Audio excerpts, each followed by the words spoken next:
Alrighty then. Well, welcome to Talking Some Shh IT with Glenn and Tony. It's all yours, guys. Well, thank you very much, Aunt. I love the lupa. Lupa lupa. Should make some loop soup one of these days. That could be today. But That was the twilight zone of Luke. exactly.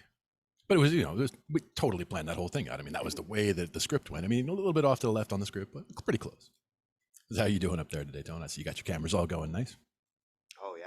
I finally got everything on the same network. Nice. I'm back to wired. And what color of fire you got coming from the keys there? Oh, they change. Nice. Nice.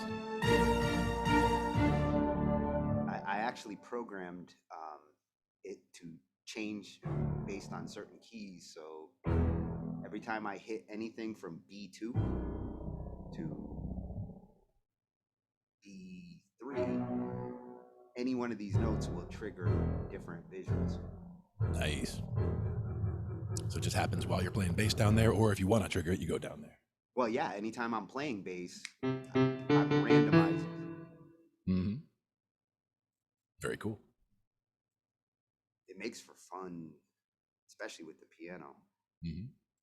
Makes for fun visuals. I really am digging this key site. I liked the other one that we were looking at, the first one that you showed me. Mm-hmm. But the big problem with it is he went from $20 a year in price to $100 a year. Not gonna pay $100 for that visual. When he had it at the $20 price. And at first I thought there was one that was free, but I think that was just the example or the sample showing you how it's done, not so much the actual program to do it. And the free version, you have to deal with that watermark and the hands. And the whole reason why I went to look for this one is I wanted to get rid of the hands. I want you to see the keys. And with Keysight, like you really get nice lighted keys. You can see those keys, right? Yeah, definitely. And I like the smoke clouds coming off, showing you the sustain. Very cool.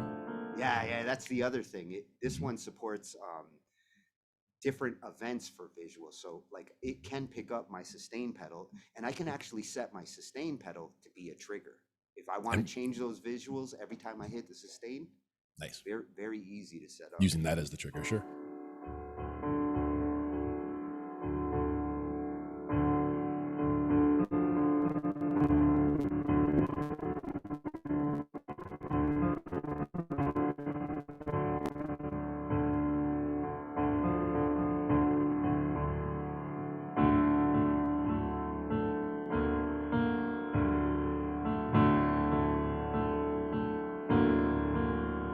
See how like it is basically randomizing the light colors on the keys, the particle effects, and the after effect. All three of those are being randomized. So it's choreographing a light show while it's playing without you having to actively select things. You're just playing what you're playing, and it just does its thing around that. Yeah, it actually kind of surprises me. Like when I do like unsustained notes. There you go. Little explosions, yeah. Yeah. That was the other question, was velocity. If you play really soft versus really hammering down. That's what's making those little explosions is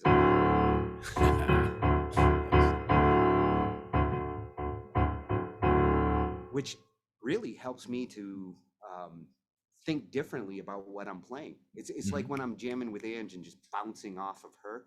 Right. Watching the lights and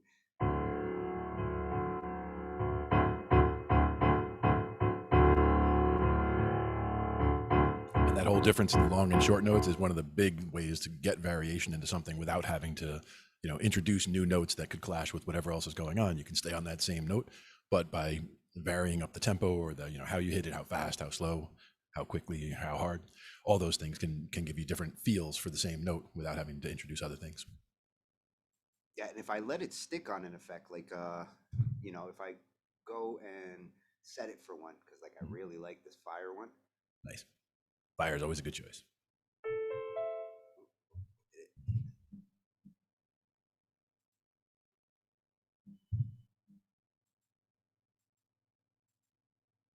For me, it's only showing the, it has the meticulous, so it's showing me the, we can see what I'm playing and we can see on the staff and all that. So that way I can, translate somewhat. Some of that, sometimes you were mentioning the notes get stuck. Like you'll just see one, one note like stay blue. It's like, what's going on there? But then next time you hit it, it'll clear. MIDI stuck notes goes back to the beginning of MIDI. Like there has always been the possibility of a MIDI note sticking. That's why there's a kill all button in every good MIDI editor. There's always a nuclear button that says kill all MIDI events. Because once in a while, you'll get synthesizers that they don't want to give it up, or they just hold on to the event. They get stuck doing their thing. So you get the fire. Now with the fire again, it's going to randomize colors still. No, the fire one is a fire effect. Apparently, when I'm randomizing like this, I can't. Because since it's randomizing, whatever you select is just going to randomize away from. So yeah. Yeah, it should actually be showing me. I like all of them, though, honestly. Okay, it's working. Good effects. There's Ghost. These are all the different presets that one's kind of fire-ish. Yeah, I like that.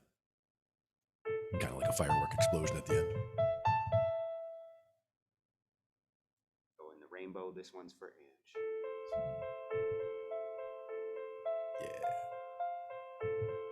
I do like the rainbow. But not just because I'm a fan of Skittles either. This one is. See, I must have overwritten my fire because that's no longer fire. Let's see if there's a reset. Yes, please fix my fire. There it is. No, didn't.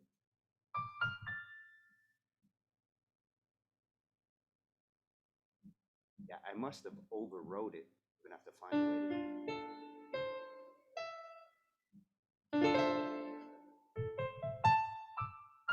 Oh, I gotta get my fire back.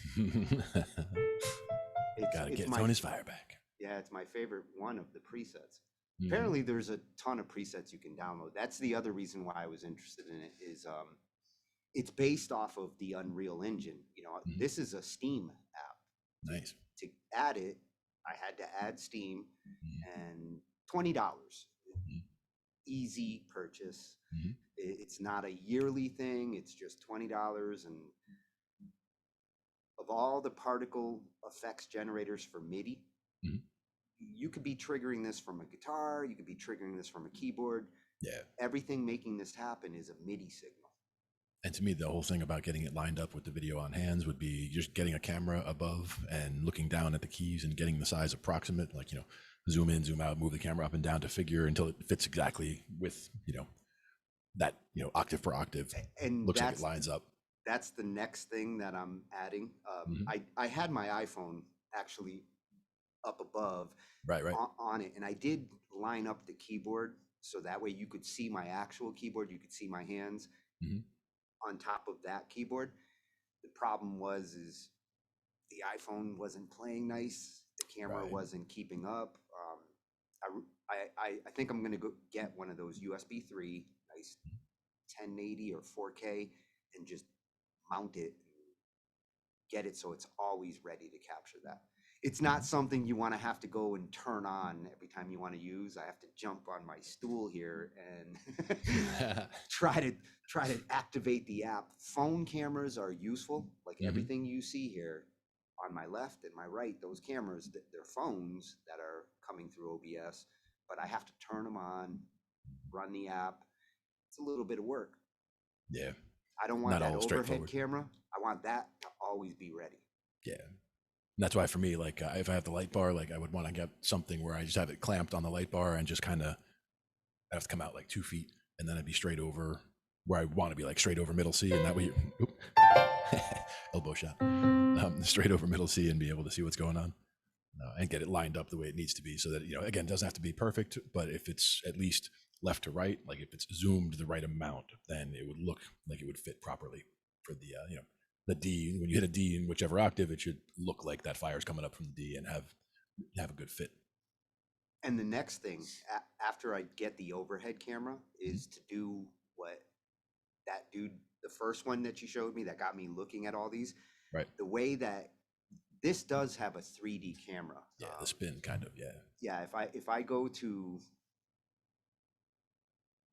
I think it's under here. There's an option for a 3D. Yeah, 3D camera. When you're in 3D camera mode, and you adjust this,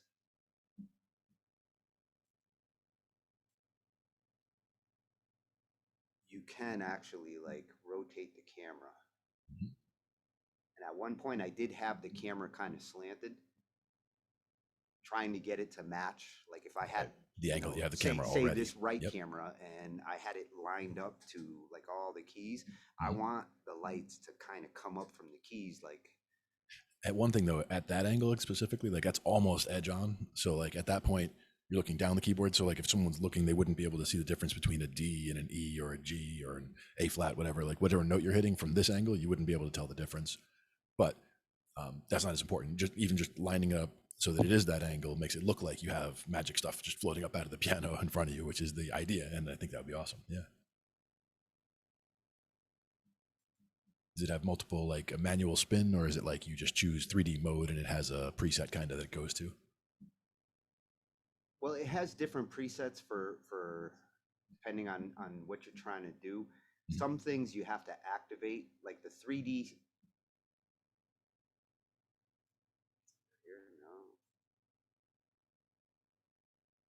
You know, these are the basic settings. So like whether it goes from the bottom up. I definitely like bottom up for that. Oh yeah, bottom up is.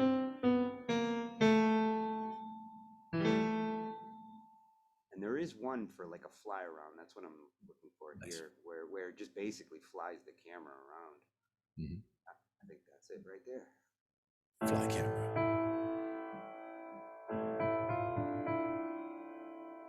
Oh yeah, that's what. I'm moving the mouse right now. Yeah. So if you moved it, yeah, perfect.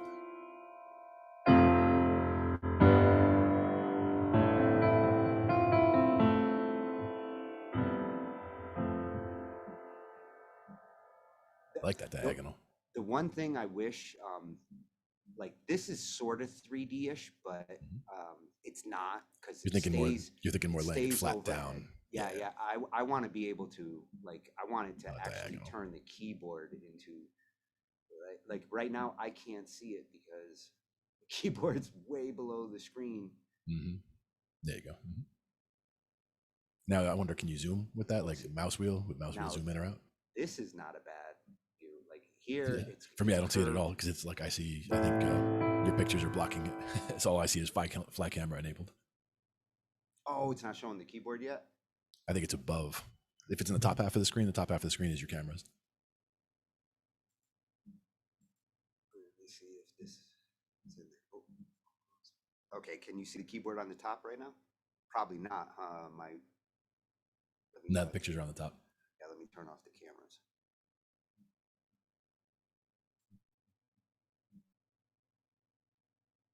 Yeah, there you go. So it's like the very top. Yeah, you're playing on the ceiling. And actually, it's so far up that the fire coming off the keys is actually off screen. So like I see the keys are lined up at the very top edge of what we see as the camera.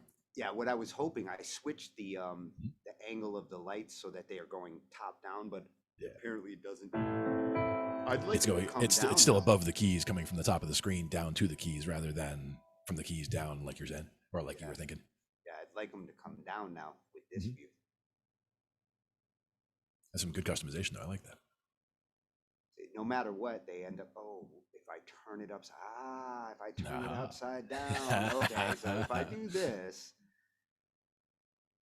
it doesn't angle as much as I'd like it to, though. I really would like to twist. And it would be back. If you play a high note now, it's going to be on the left side of the screen, right? Yeah, it's going to be backwards. Nice. Close this. Very cool.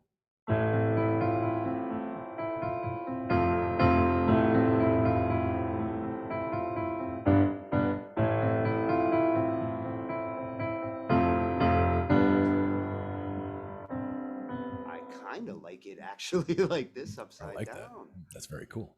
I'm The other gonna thing have would to be, make a even if layout like for it. not for right now, but as a general idea, bringing that whole keyboard just down one keyboard width, right? So like you could have the picture of your actual hands and keys if you wanted to in a little strip in the top, and then these keys where it's actually showing, light up the keys so that it shows, you know, what notes you're playing, and then everything dripping down from there. That would, you know, as a setup for another time, that would be pretty cool. And what I'm thinking now is actually getting 2 keyboards going, Mhm. because I can play multiple parts and trigger multiple boards here. Mhm. I'd like to see like a keyboard on the bottom and a keyboard on the top, and different particles kind of Matter of fact, shooting at each other. I was going to say have a little, not combat necessarily, but, you know, dueling keyboards, where something, you play something on the bottom one and it starts sending stuff up, and then you play something on the top one to send stuff down, you know, go back and forth, that kind of thing. Yeah. Yeah, I'm gonna have fun with that. Very cool. I think between that and the Unreal Engine that I finally got set up. Nice. Yeah. Yeah. Now that you actually have the bandwidth to be able to pull something like that down, it's beautiful. We're going to have some fun with that. Well, 20 gigs. For starters. There is no way I could have got that, you know, a month and a half ago. You'd still be getting the first half of it from a month and a half ago if you had started downloading it a month and a half ago. And that would have killed everything else that you would have wanted to do online in the meantime, because only one thing at a time when you're doing that. But definitely good to have bandwidth so you can do stuff like that again, and get all that kind of stuff going. I like it. Now the camera setup that you've got now is you got a 2-spot here, and then you've got other pages where you've got the others on there. No, that's just that camera, because I love the one that was outside too, the Tony Zone outside camera. Oh, that one's coming in handy. I like being able to see the screen share when I have to smoke.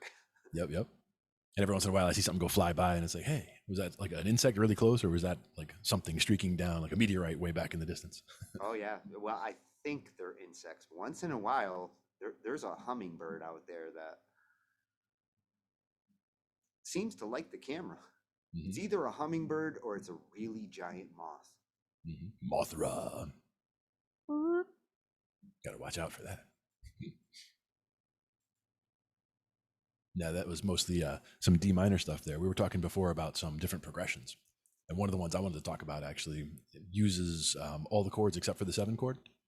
And I think it was a modification, like one of the videos that we were watching a couple weeks ago, and it was a modification. Like the exercise they were talking about was taking a 3-6. Wait a minute, all of the chords except so do they use the 9th chord? No, sorry. Everything like 1 through 7, you know, because the 7 would be the diminished. But if you were just looking at the chords based on the diatonic scale, so 1, 2, 3, 4, 5, 6. So we'll focus on 1 through 6. Right, exactly. Yeah, and since with 1 through 6, you've got 3 major chords and 3 minor chords, you know, you could put them together, you know, a couple different ways. Like you're playing the 1, 4, 5 would be major. You're playing the 2, 3, and 6 would be minor. You could just keep those separate, or you can mix them together and do things, you know, kind of differently. So what I was thinking was ending off with a 2-5-1, because that's a really good ending kind of a cadence. You see that a lot, like where you do the minor 2 and the dominant 5 and the 1, just like that. And by starting with then a 3 and a 6, it's like a minor 3 and a minor 6 before that. So doing like an E minor, A minor, and then that same 2-5-1, D, G, and A.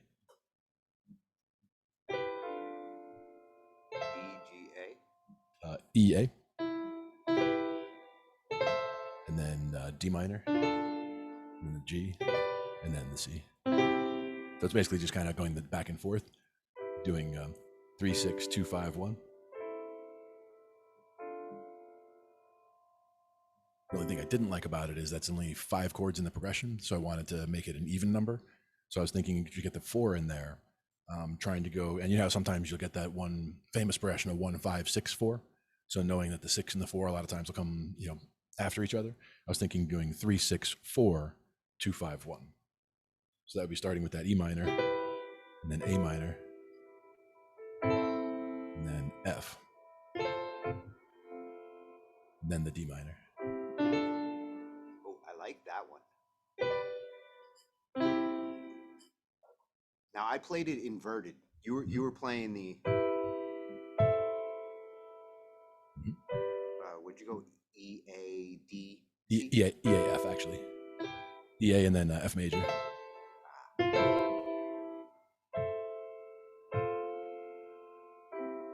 and then the D minor, and the G, and the C. And it has a kind of a weird feel to it. It doesn't go around quite as smoothly as I wanted it to, but well, that's why I trying to get them all involved. Yeah, exactly. When I did it first inversion because it goes to the A very nice this way. Exactly. And that's a good songwriting technique and a good songwriting tip right there for that as well. Yeah, F from the A actually goes in first inversion. It all works nice. The F is just one finger change, and then you went to the D, very natural in this mode, and then the G and the C. Back to the C. Yeah, see, first inversion with that progression. You practically don't have to move anything but your thumb and your middle finger or your pointy. Now, one thing is it does feel a little bit kind of disjointed, so I'm wondering if maybe doing like that 3-6-4 part twice around, right? Like 3-6-4, 3-6-4, and then 2-5-1 after that, whether it's twice or once. 3-6-4, 3-6-4. Like the E A F.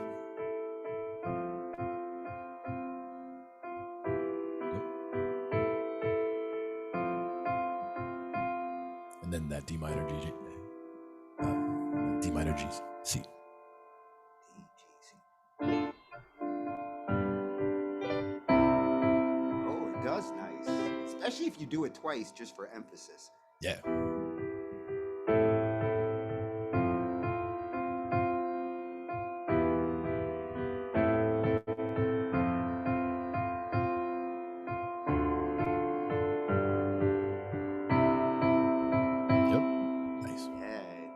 Makes the resolution with that second half much stronger because it goes around that first couple times. It kind of gets you into that. Okay, we're doing this, and then you get right into that. Like gives you that nice resolution coming out. So that 2-5-1 is a very powerful ending, and that's one that you see a lot of places. I mean, you see it all over the place. And starting with the third, that's not my typical starting chord in a scale. It's new to me. Well, it's not new to me, but it's just not. It's less common for sure. Yeah, it's not one that like I've really experimented with.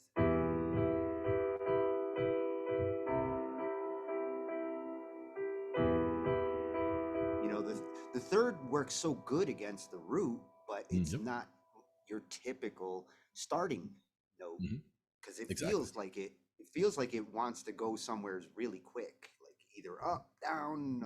It wants to get out of there, yeah.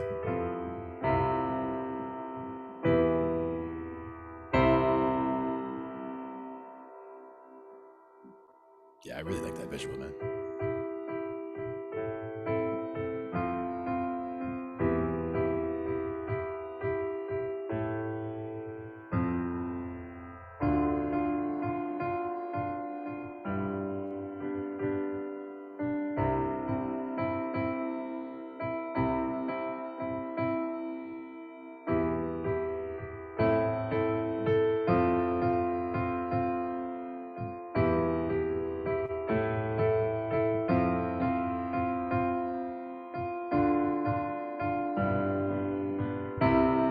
Go to an A minor after that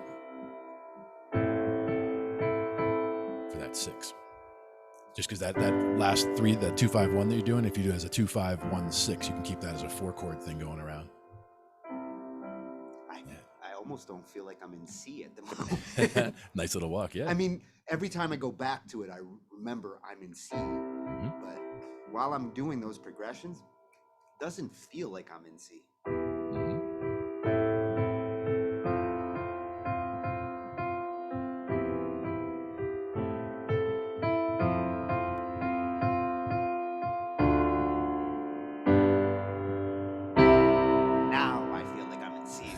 Yep.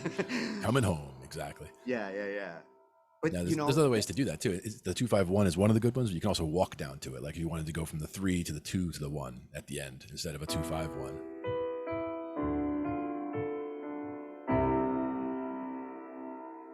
And there's lots of other ways too. You can do the 5 to the 6 to the 1. I mean, you can basically any couple of chords. Some will pull more strongly. Like that 5 to the 1 is the strongest pull, but all the other, it's good to experiment with all the other chords to see how it feels pulling from the 3 to the 1 or pulling from the 2 to the 1. Like all of them have a slightly different feel to them. So the 5 to the 1, that's the G to the C? Yeah.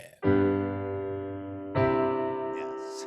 That's like the strongest one. That's the one that like if you play that 5, then everyone knows you're going. Exactly. But if you were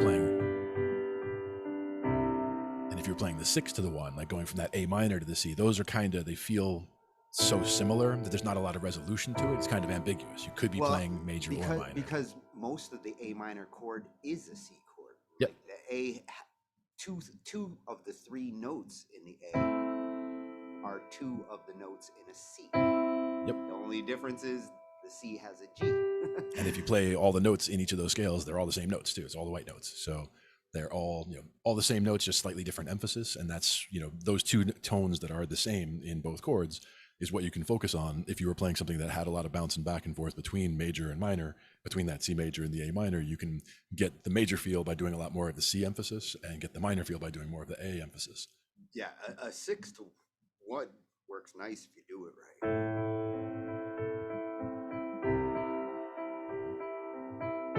It's like you could hang out there all day.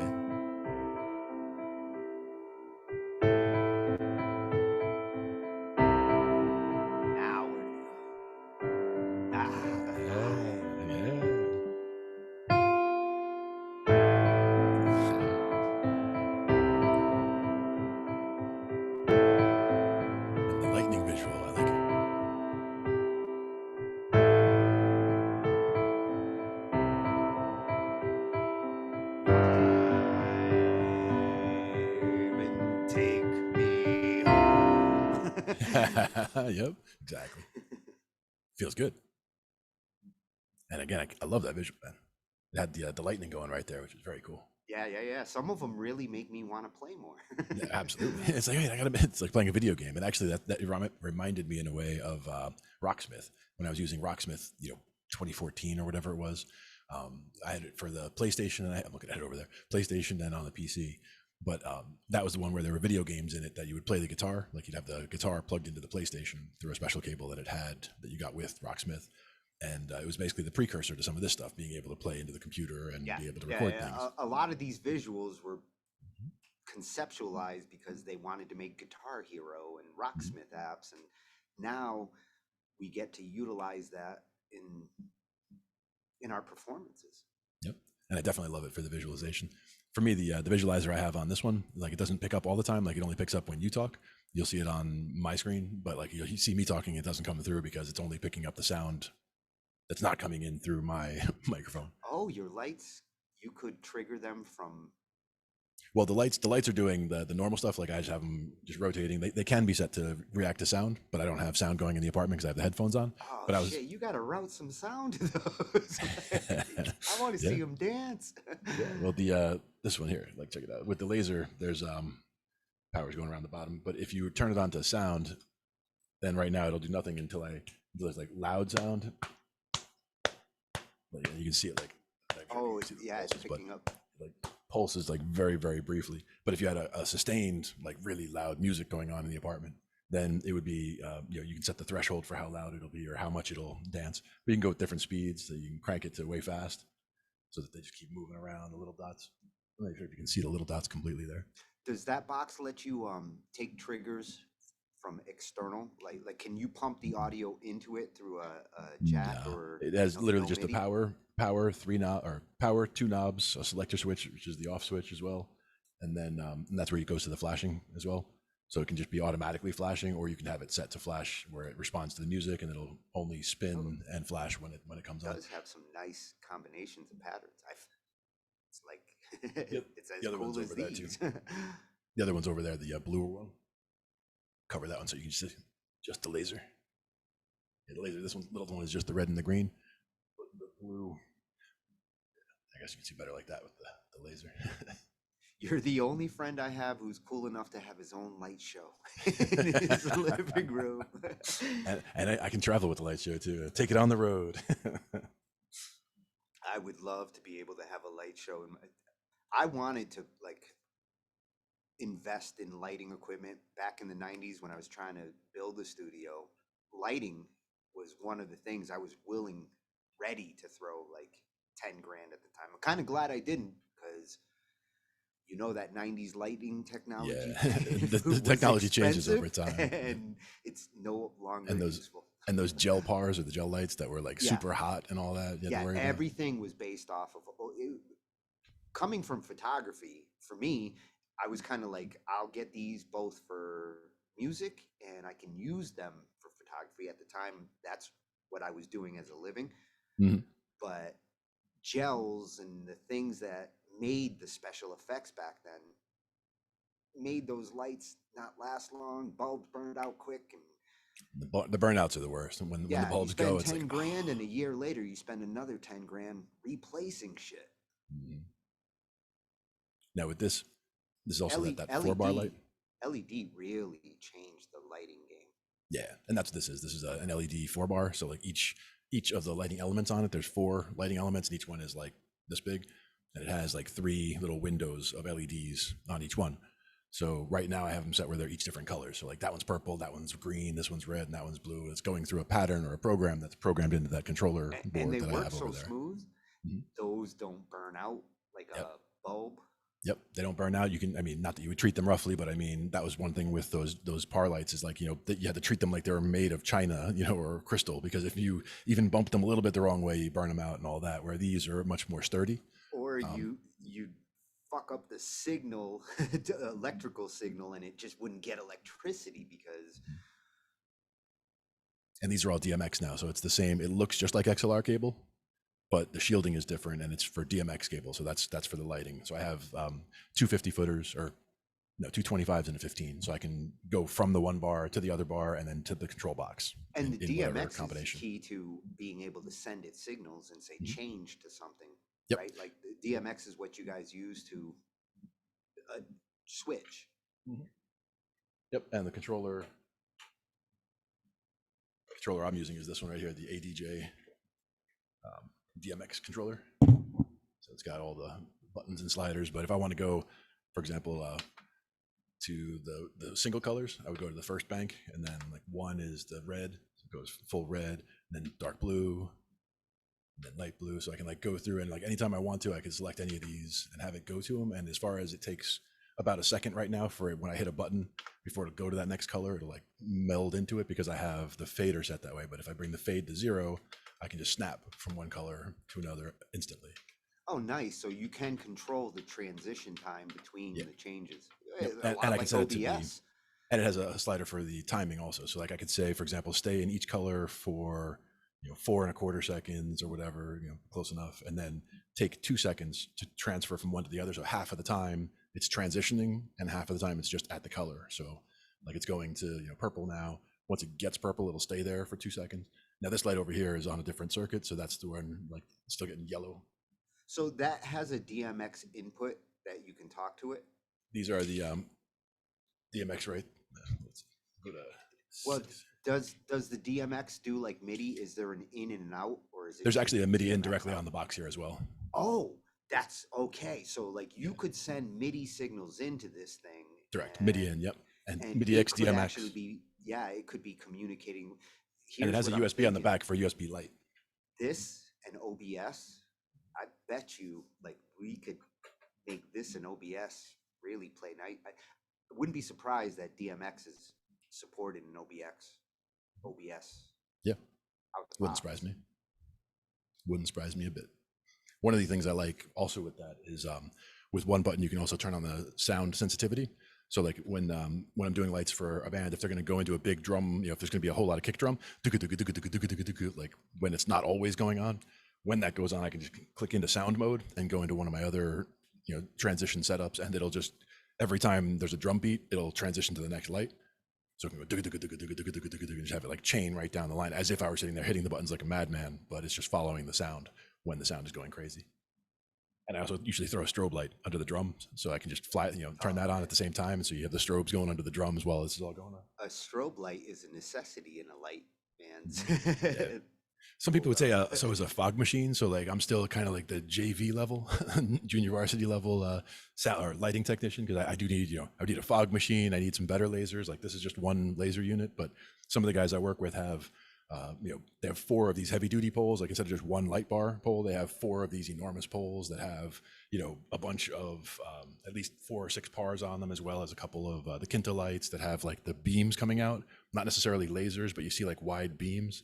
So when somebody has fog, you see the beams like going around the crowd. The fog actually makes the beam impressive. The fog makes the beams go. Yeah. And that's why I observe all that stuff. Like when the other bands that I work with that have those going, like the fog machine and those light bars, I'm like, damn, okay, I see the next couple of things I need to get for my setup, Even if you're doing the lights, say during the day where they wouldn't have any effect, you throw a fog machine in there, and even during the day, you can make some of those lights look impressive.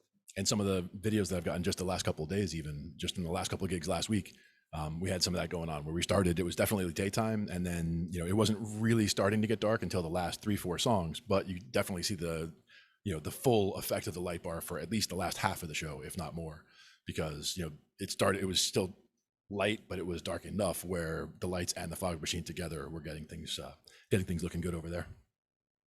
Those are fun. Do you see this question Lord Ace was asking? No. If there are flashlights you can wind up, like those crank flashlights. Yep. Or even the ones that you shake. I had one of those, the shake lights, yeah. Why couldn't Tesla self-charge itself? You're spending more energy. You're wondering why the Tesla car can't self-charge itself, because it uses more power than it could possibly produce. The place where it could self-charge would be like, say, in the wheels when it's going downhill. Regenerative braking, yeah. There are certain times where an electric car like that could charge itself in a good scenario, but the amount of power it would get, like you would have to be driving downhill a lot just to get some of the juice that you used to get up that hill in the first place. Yeah, there was talk of trying to put recharge. There was talk of trying to put chargers in the roadbed itself, but that would have to, like, you're just driving in the lane and it charges while you're going over it. Well, now he's thinking solar, and unfortunately, there's no solar conversion technology yet that they can stick on top of a car that is going to be able to get enough juice to power that car yet. Yeah. Although there are big advancements that have happened recently with some perovskite solar and some of the ways that they've been using different, trying to use more of the available light, like using different wavelengths of light more focused. It wouldn't surprise me if different wavelengths provide different energy levels. And once they can figure out like which are the useful ones, they're trying to make a sandwich and use the layer here and here and here, each on the way down. You know what I would like to see? Solar paint. Because if you could paint the car with solar paint, where the paint actually converts and pushes energy to something, to a battery, that would be one way of turning the whole car into, at least when it can, an energy converter. And that would be a start. Yeah, they started doing it with glass, where they were talking about having, like, skyscraper that's mostly all glass, turning all of those windows into solar panels, because they don't have to always be completely flat to the sun. Like just even at an angle is okay for certain types of solar. In some cases, as long as it's getting something, it'll convert. It's like those old calculators. You remember when they started coming out with calculators that could like recharge from a light bulb if you left it out? And calculator doesn't take a lot of power, so basically you had a calculator that didn't need a battery. You just needed to leave it out next to a light bulb. Why haven't they turned that technology with shingles? The thing that they're basically, we slap on top of roofs everywheres. Why has shingle technology not incorporated power gathering into it? So Tesla did try to make a solar roof where it did look more like shingles and actual. He would be the one that I would be expecting. The main issue with most of it all is the storage component. And that's where those battery walls are good, but like just the overall calculations, like if you see how much sunlight's coming in and whether it's coming in all day or intermittently and all that, how much it's actually charging the battery, how much draw you need to get from the battery to do your daily stuff. Like you have a larger power budget than most with those machines you got over there, so you're definitely burning some juice. I definitely do with my air conditioning running, so I burn more juice than a lot of people do. But so it depends on your budget. As far as if you were just living in a house and you had one light bulb on, and occasionally you threw something else on, then you're not using much energy. So yeah, you could do fine with just one panel. But it depends on how energy hungry your life is. Ace, you are thinking in the right box with your questions there. They are the questions that will help us get to better power. Nikolai Tesla, I think, was on to converting energy. The energy is all around us. Like Glenn said, the big challenge is not getting energy from things. It's where do you put it and how do you store it until you need it. It is still our biggest obstacle. But we're making big strides, like I said, and the overall grid was part of the hindrance, where the grid has, it's all cobbled together, and there's failures that can happen on it and all that sort of thing. So I mean, it's the best system that we have, but it's certainly not the best system. So there's definitely things that they could put a lot into improving the infrastructure for power, but also just looking at growth potential, like how much. I mean, I live very close to New York City. The question is how much energy is being used by this area today versus how much is going to be being used by this area next year and the year after. How fast is it growing, and how much do we need to be ahead of that? Because otherwise we're going to start having problems much faster, because everybody's energy hungry. So the more everybody's using, then we have to be able to supply more and have more flowing throughout the grid. And when it comes to batteries, we have not gone in a direction where batteries deteriorate, and the ones we are still using still deteriorate relatively fast. That clean battery that you showed me last year, the concept behind it, that's groundbreaking thinking.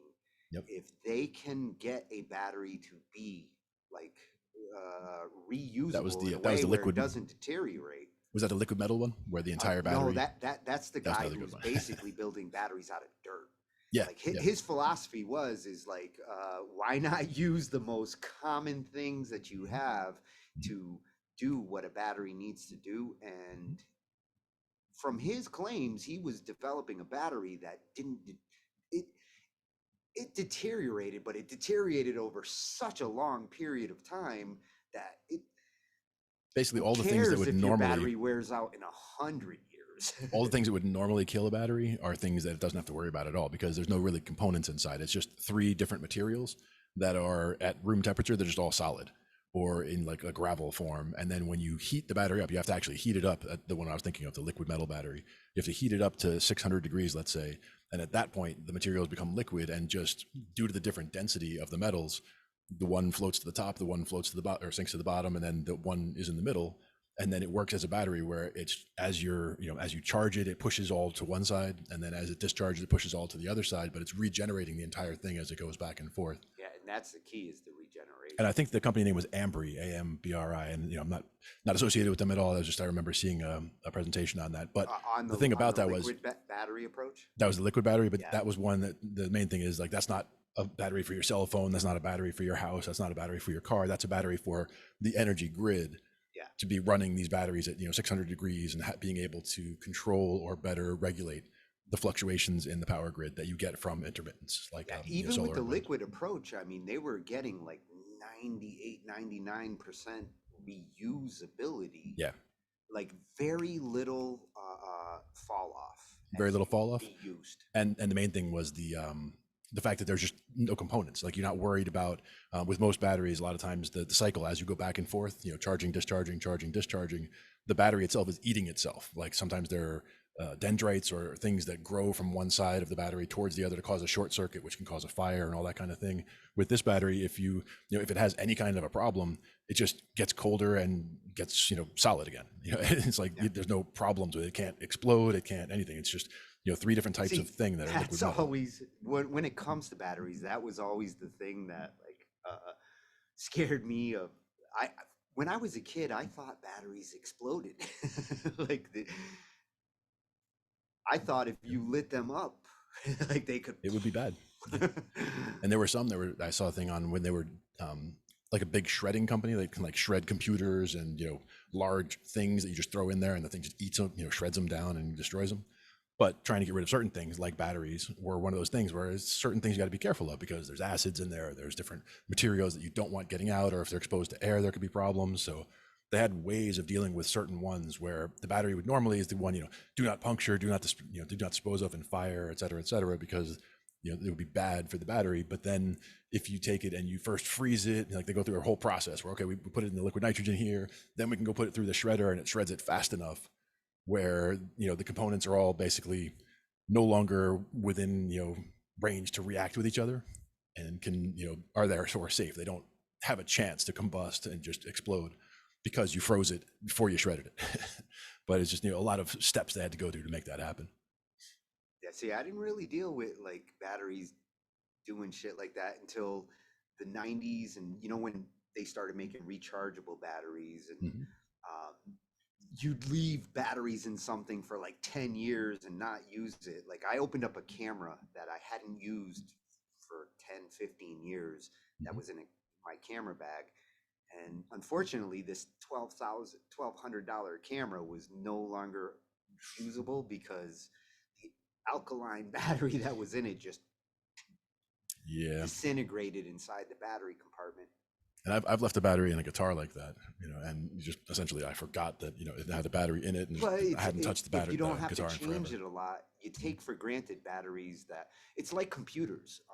Most people don't think about the little phone battery that's in there keeping track of the time, because the coin battery it lasts so damn long that you replace that computer way before that battery wears out. Exactly. And that's one of those things where they designed that pretty well for that. Well, yeah. You can run a watch for a very long time. Exactly. Requires very little energy. One of the energy ideas that I saw recently was about these pumped hydro is one of those ways where you pump water up a hill and then it's up there, and then as you need energy, the water comes down the hill, pushes the turbines as if it was a dam. See, now how much energy do you have to use to pump the water up the hill? Well, that's the thing. You use more pushing it up the hill than you'll get back, because you can't just make energy out of nothing. But the idea is that you can store it. Like you have abundant energy right now because the wind is blowing and the sun is shining. So use the power now to put the water up the hill. And then when it's dark out, you can have the water coming back down, running, like a hydroelectric dam, essentially. But the one I saw was about a tidal barrage system, which they've been around for 100 years or more. But it's a system where it's basically using the tide coming in. It's like the tide comes in, and as the tide's coming in, the water is going through and you're forcing it through the turbines to get energy out of it that way. Then when it gets to high tide, you close the gates. And as the tide goes back out, you now have essentially a dam. And as the tide goes out, you're getting more and more distance. Now the water is 10, 15, 20 feet high. So you have a whole wall you can push. And there's the other force of nature where there's a lot of power. When it comes to gravity and when it comes to tides, there's a lot of energy that gets created there just because of our natural motion is producing energy. And Tesla, I think he was on to the big one where like energy is all around us. That energy coming from the sun that's hitting our atmosphere, if we had the right kind of batteries and we could just like slurp up that energy, put it in a battery and say, when we need it, get it from here. Literally, there should be no reason for us to tap the earth for electrical energy because it's coming from the sky constantly. Yeah. Whether it's the atmosphere or it's a lightning storm, you got energy you could slurp up. We just don't know how to put it into things and utilize it yet. The other thing to realize is efficiency is one of the big problems, where the efficiency of solar panels, let's say say 30% even would be high. And I think it's even lower than that for the most part, like say 25. So 25% of the energy that you could be getting is what we're actually trying to get out of it. Yeah. So it's one of those things where the more we make advancements there, and that's where some of these new materials they've gotten, some of the sandwiched materials, like I was saying, where they're allowing, absorb that first layer of light here, and then in the next layer of the sandwich, it absorbs a different wavelength so that you're using more of the light coming through directly, because there's only a narrow fraction of the wavelength that you're actually using for the most part. So my thought was also just having it diffract or having it come through different materials changes the speed of the light. So if you have a lot of light coming through, that's coming through at a longer wavelength than what you need, you send it through a material that makes it shorten the wavelength so that when it's hitting the solar panel, it's the right length. That's what you need. Because now we are starting to build smarter and smarter devices that need less and less and do more and more. How we are consuming energy part of the solution here is to make smaller, lighter, less energy dependency. We will hit a sweet spot between our little mobile devices and the amount of energy that we need to suck up to do the things we do. Yeah, and like we were saying about, or what you were saying about the sun, there's enough energy from the sun hitting the earth to power all of our needs for all time. And it would take, if we were to cover, the one example people like to say is the Sahara Desert. If you covered the Sahara Desert with solar panels, that would be all that you would need to, get all the energy that you need for the world. And it's just, it's a bit more of a logical, logistical problem. Environmental impact. If you covered the Sahara Desert with solar panels, don't you think it would have an effect on it would absolutely the environment around it? Because now all of a sudden there isn't a Sahara Desert there doing what it used to do. And that's why I wouldn't think any one answer, like take this entire, quarter of the planet or whatever, like take this entire huge chunk and just say, oh, put it all there. Like I wouldn't do it that way. It'd have to be distributed more. But the idea being that there's enough that you wouldn't need it's a lot of panels for sure. And, the rarity of materials was one of the things somebody else mentioned, that, you can't just cover the entire, available area. Let's just call it the available area. Because if you're talking about rooftops and, one that was a good one I saw was covering canals, like where they have canals running water or rivers or whatever, things like moving water. If you put basically a roof over it and solar panels on that roof, because it's just, wasted space. You're number one, conserving water because it's not evaporating as much because it's not getting hit with the sunlight. But it could be bad for, if there's marine life growing in there, that's different. Wouldn't want to be a river like that, but canal specifically though. What do you think about putting those panels out in space? Sure. And then the only problem is then getting the power from there here. And that's where trying to beam it down through microwave, or there's a couple of different ways they can do that. But that was the one that Tesla was working on specifically, was transmitting power through the air. Well, that's the technology that I think is the most interesting there. The same approach they do with power over ether, the Wi-Fi power over Ethernet. It's not heavy duty, but they have transmitted power wirelessly. They've been doing it for a while now. When it's small amounts, they can do it. Right, exactly.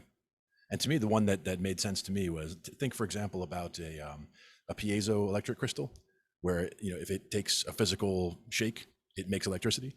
Yeah. And then think about a tuning fork. The flashlights that you shake. Right. But then think about a tuning fork and the fact that anytime that tuning fork gets hit with a certain sound, certain frequency of sound, it vibrates sympathetically. It starts vibrating on its own because that sound is coming through. So if you just broadcast on radio, for example, is one particular frequency all the time, then any receiver that's picking it up that has that tuning fork in it will vibrate and will be getting enough energy to do the small things like you're saying, like keeping a fire alarm on, for example, or keeping a clock on a wall running. There's very small, running forever. Yeah, but small amounts of energy like that, not running your phone, not running your TV, but things that need a very tiny amount of power that will literally never need to be plugged in at that point, because they're just getting that as long as that signal is being sent. But that's where, if it's being sent that way, or if it's, I was thinking also you could try to tune into like the cosmic microwave background that's always present throughout the entire, no matter which way you look in the sky, there's always radiation coming at you. So we can, and that's where, like, adjust again, energy conversion. If you understand that energy is out there and you can convert it into energy that you need, with that, I think it's just that it's a small amount to a planet to get electricity, for sure. Not with the knowledge we have at this point. There's some good kinds of geothermal they've been talking about also. Like they do geothermal up in Iceland, but there's a few different methods that they've used for being able to extract energy, because all you need, if you have heat, utilizing that heat pumping out. You just have that heat coming up, that heat's driving steam. So like the usual problem is that you get problems with the water you're sending down is corroding things that are down there and whatever, but they're doing it as a heat exchanger now, where they just have, it's a closed loop of what's down there, the heat that's down there already, and you're just heating up a separate working fluid to just bring the heat up. Yeah. Instead of sending the water down. What you do doesn't affect the process of what might need to happen. Like, it's one thing to tap into the heat coming up from the planet and not let it do its thing, because chances are it's doing it because it needs to. You don't want to interfere, but if you can extract energy and let it keep doing its thing, these are sources of heat that are enormous, like amounts of energy. So it's not like we're gonna we tap too much out of this spot and it's now not going to be hot enough down there. It's like, no, there's so much heat down there that any of these things that we do would be negligible as far as what we're extracting out heat wise. Hey, we take a bigger risk like tapping oil out of the planet and like, we ran out over here, let's go tap it somewhere else. That's more dangerous in some cases than. And yeah, Lord Ace, I would say that the thing to be working on is what actually would be receiving the energy, or really just the method of being able to send and receive energy. And the problem being that, it's dangerous to be beaming radiation through people, for example. Like, people complain, we I've don't talked want to about for fry our decades about. brains just to charge our phones. Right, exactly. So And it's a who question of knows? the trade-offs. We may actually be doing that with Wi-Fi and Mhm. not even realizing it. Like, not to say that 5G is a problem, but there's still a lot of research out there that says, think about this whole 5G mentality, because we are assuming invisible things floating around are safe. Mhm. And We're pushing a lot of power around. We need more time to understand that. We're pushing a lot of power through the air as it is, but again, in different ways. But that's part of the thing is it's got to be done safely. And if there was a good way to get power from space down, then I totally agree. In space is perfect for solar panels, and that's where solar panels really were born anyway, for on satellites and all that, being able to power them. You would maximize your your panel efficiency if you could pipe it down. Yep.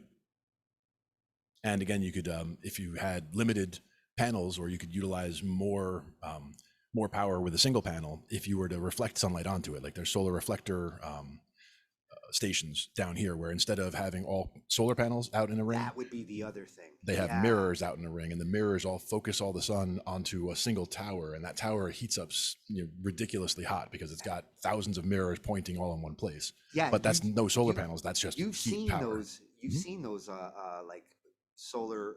I call it a solar death ray. Yeah. Yeah, the solar grids that they have, where they basically a bunch of mirrors just like center reflect towards the actual panel. And, well, it's not even a panel in the middle. What they have in the middle there is a tub, let's say, of salt, and it's so hot that it makes the salt molten. And the heat that they're using from that is what makes steam and then drives turbines with steam turbines. So everything still always reduces down to basically steam and pushing a turbine. Translate that from ground, they're doing it, to space, pushing it to the ground, and the potential of the light signal it would be going through the atmosphere is the problem level. It would certainly be dangerous. It's the kind of thing that like a mad scientist could build an evil death ray. But at the main problem is the air, though, because you're going through the air, sending from space to the ground. You're going through all that air, and if you try to send a laser all that distance, even that would be breaking up some from the atmosphere going down. But it's also heating up the air as it's going. That's the question: are you getting enough usable power? With the break it down so that you get the same amount there that you would on the ground, or with the breakdown be like, you get 50% less, but it's still twice as much as if we do it from the ground. That's the question. Is you have to look at all the numbers with that, and it also is expensive to launch stuff to space. I mean, that's come down a lot over time.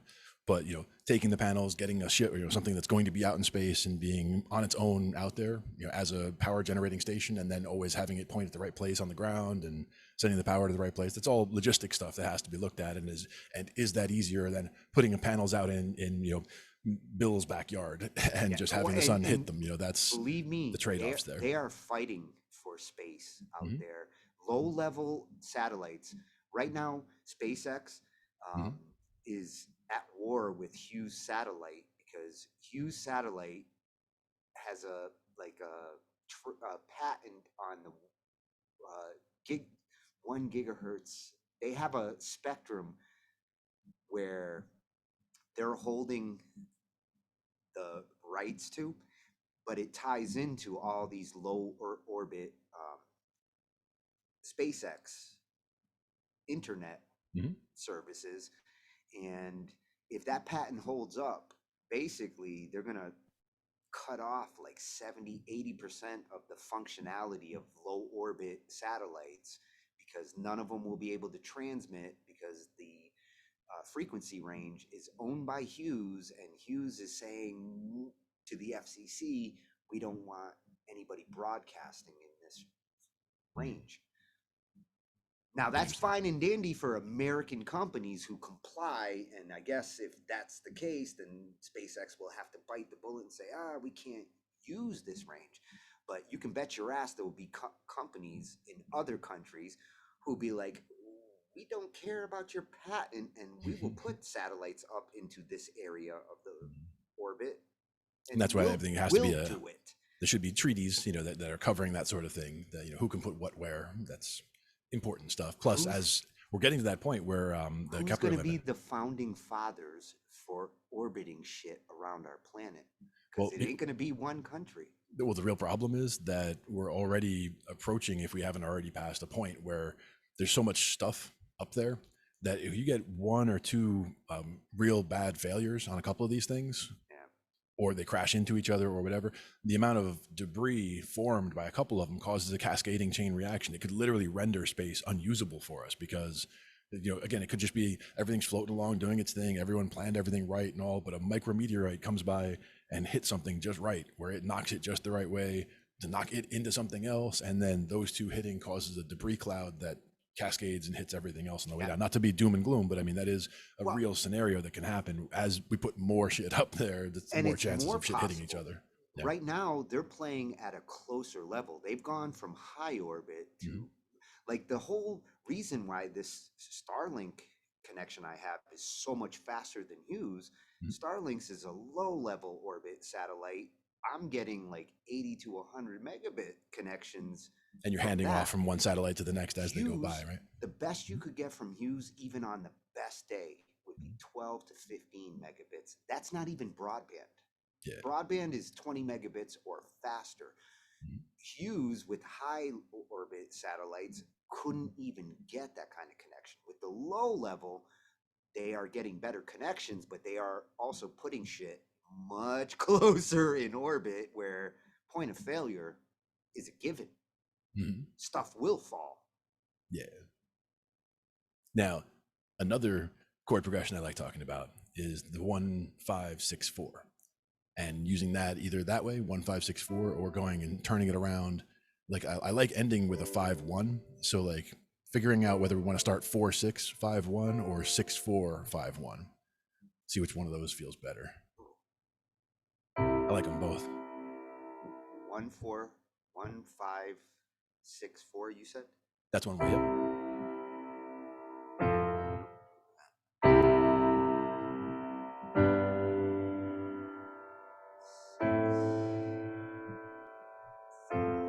That sounds like Let It Be almost, as well as again 50 other different songs that have that same progression. But that's why either spinning it around and going like 4-6 or 6-4-5-1, same kind of thing. Yeah. Well, there's the one. 5,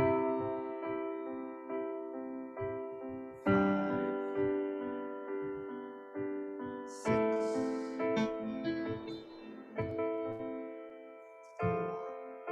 It is close to Let It Be.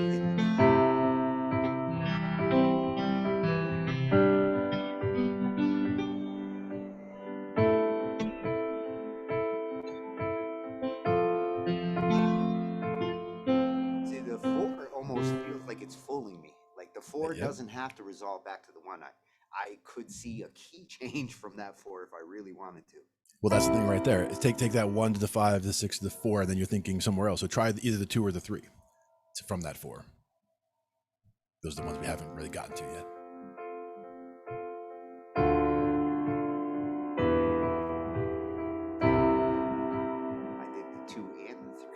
Yeah, or the 3, the 2, and the 1, like 4, 3, 2, 1, like walking it all the way down almost.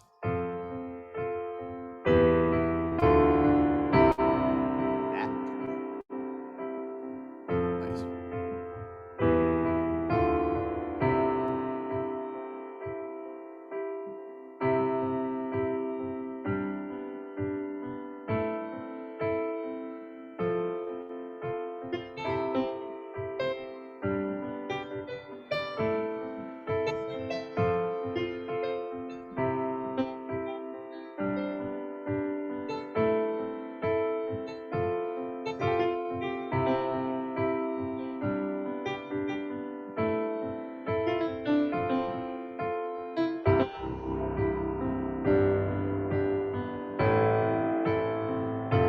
That's a couple of songs. That's a bunch of songs. Yep. I mean, it's not exactly Let It Be, but it's close. Yep, exactly. And I heard it another way where it sounded like the 1-5-6-4, and then the other time 1-5-4-6, maybe. Like it felt like it needed to switch something, like or reverse it itself. Well, yeah. At some point As I was playing it, I was thinking like you every felt other it, right? one, like Yeah. here 1-5-6-4-1-5. Could even hold on the Now 5, right there, or go back 4, to the 4, 3, 2, 1.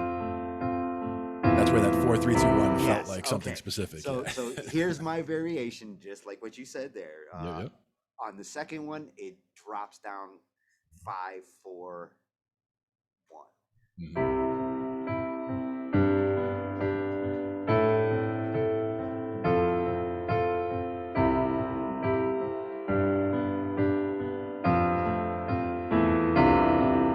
Okay, now that's Let It Be.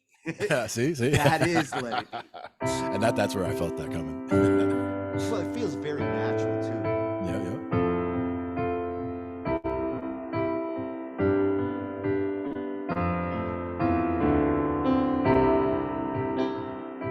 Yeah, that is Let It Be.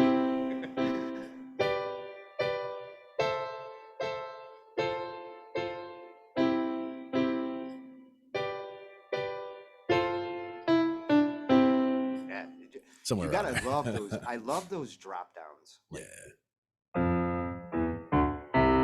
I love when you go back home step by step. And I like doing the same thing, coming up from the 6 below. So coming from that A and coming up, doing a chromatic run up like that. Not every time, but like as a either running the 3 notes or like using all 3 of the notes before the root and coming up into it like that, almost as a slide, because it feels almost like a guitar slide that way.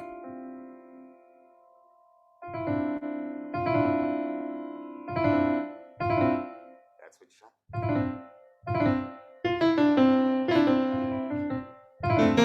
We're also from the A coming up. fast. Well, I was using 2 hands actually for that. So that was 2. Ah, cheater. No, 2 fingers from one hand, 2 fingers from the other.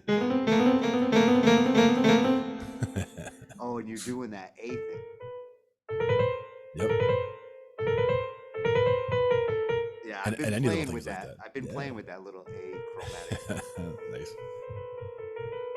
And the other thing was the principle that they actually went over in a couple of them was encapsulating the root or coming back around, surrounding it. Where if you're coming home to a C, for example, you went up to that G, and then you're coming home to that C, like coming in, going around it, like that C, and then encapsulating, going above, below, and then into it, just to kind of wrap it in. The 2 and the 7 really want you to go. Exactly. And that's why that could be considered like a cliche, like it's, might be something that's used too often or is gimmicky or hokey or whatever, but it is the kind of thing to be aware of. Yeah, exactly. I never have a problem when it's used right.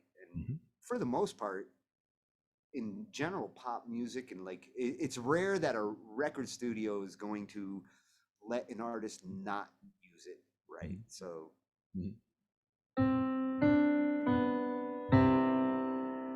it's got to be used tastefully, like you said. All about the usage. Well, anytime you're using that like half step 7 going home, it's kind of hard to fuck that up. I mean, if you really fuck that up and they're like, hey, this doesn't sound good, then you're doing something else during the progression that's fucking that resolution up, because that's resolution. And then not even on a resolution side, but talking about grace notes, the kinds of things where, like, if we were playing in A minor pentatonic and just using like grace notes, like the note a half a step below that A. Well, yeah, if you use those together, that doesn't sound as good as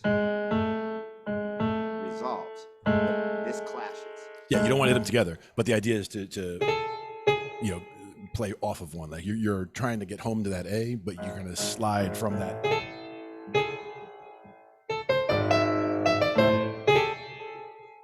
Doing like a little end move. I like how you're rolling from the B there. fast, man.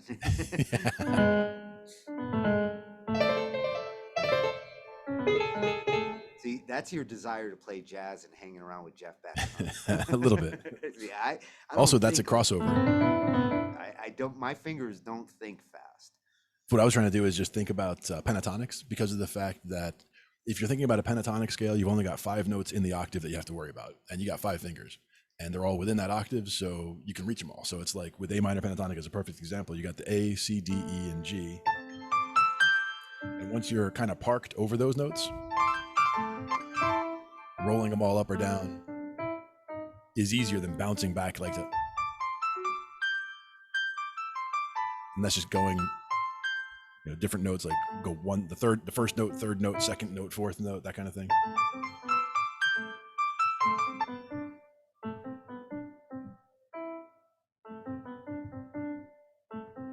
And that whole time I'm just keeping my hand kind of in position over those notes so that I'm not even having to look or think about it, because those notes are just there under my hand. And with that pentatonic there, anything that we're playing in either A minor or C major is all kind of right there. If it was C major, I could just slide over and just do the C, D, E, G, A, same notes, but just those 3 and then those 2.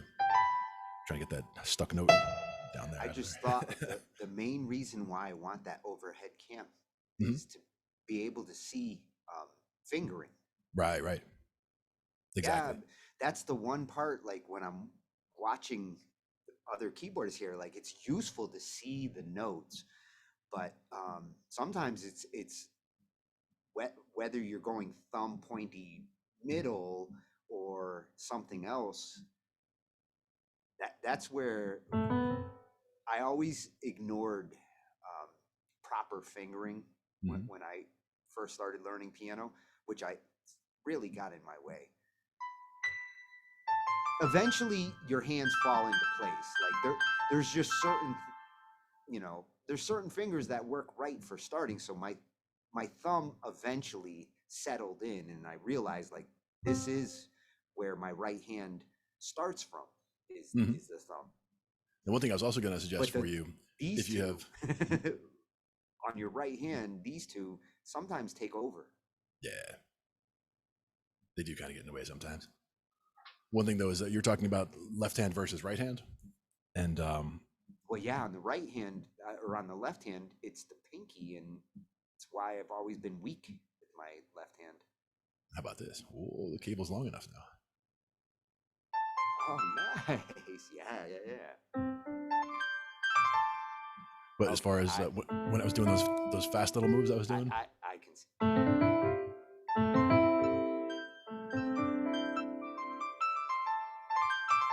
and that's just whether you're rolling up or down. But what I was also thinking about when I was doing that little grace note, I was crossing over with this finger. So I got my index finger going for that flat and landing on the thumb. So the thumb's still there. Fucking fingers. Oh, you want to see that? I mean, that's from the C to what? The C? Well, D, yeah, your the E? The pointy F? finger barely looks like it's moving sometimes.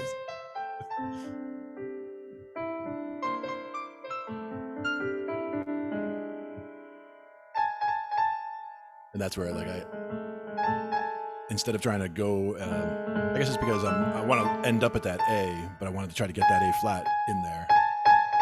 So I cross it over with the other finger. But same thing with the encapsulating.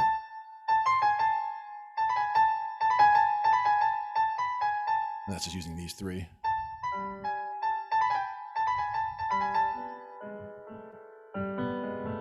I was using with the B is part of the pentatonic scale, but I was just using the A, the B, and the A flat. See, now, would you say you approach the keyboard that way because of your experience with bass and guitar? Or somewhat. Did you always approach the keyboard this way? Because for me, this is kind of new. These are new ways of playing in these scales. I would call these like little jazzier moves, maybe like things that I would have picked up either from watching Jeff Beck, like listening to Jeff Beck, or some of the videos that we've watched from some of the people that we link from on the show that have just really good jazz feel or just little moves they do. The one also was Matt Johnson from Jamiroquai, and the funkiness that he has in those pockets. Yeah, you're moving in a pocket right there that like feels like guitarish. And that's also where the sound can make a difference too. Like if it's a grand piano, it sounds like one thing, but if you went to a clav and you started playing just little short bits of stuff, like, you know, just doing little chirps of whatever chords or whatever you're trying to do, the different sounds can inspire different things too. Like that might inspire a totally different feel than something else. But if you're even just staying in that same pentatonic idea,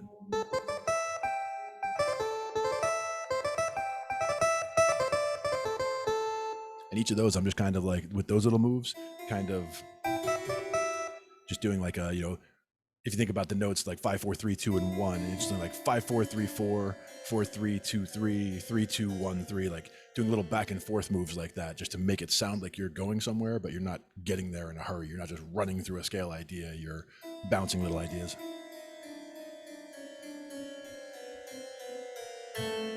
It's got a spooky sound. Now, what about a D minor?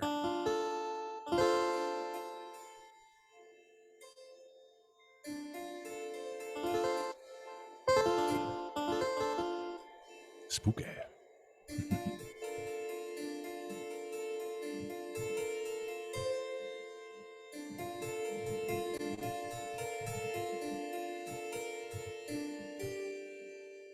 And as far as combining piano sounds or key sounds, Spades, I think you're like, as far as the clavinet like this, or like putting on electric piano or changing it to a flute, things like that? Or do you mean like making a new fresh sound from like starting with a square wave and just trying to tweak it in? Because those are, you know, things that are fun to do also. Like Cousin Jeff has a micro brute, and like there's all kinds of different things you can do to just take a very bass sound and transform it and make it sound like a saxophone, or make it sound like a trumpet, or make it sound like strings or whatever, just based on the characteristics of the sound, because it gives you a good understanding of the underlying way sounds are put together and made.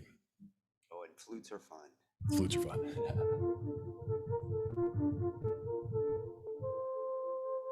How about clarinet?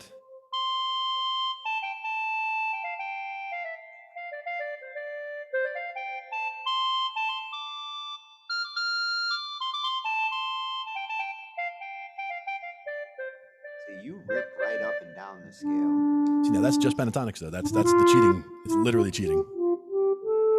It's not. It's just if 5 I can't notes. play it yet.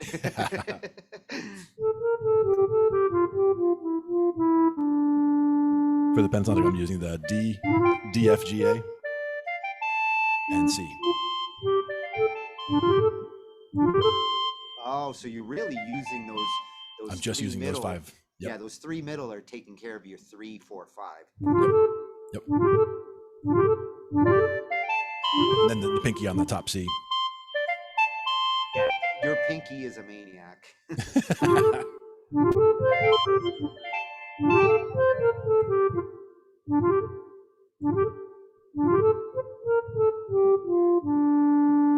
And it doesn't even have to be, you know, at speed or anything. It can just be, you know, getting, you know, feeling with those notes, like getting into those notes, having just even a chord in the left hand, like doing a little D minor. I would have to start slow there.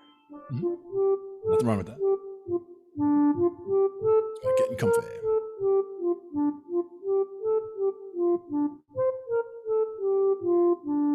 And this would also be the same notes as the F major pentatonic. So if you were starting and ending on that F, then you're dealing with an F major instead.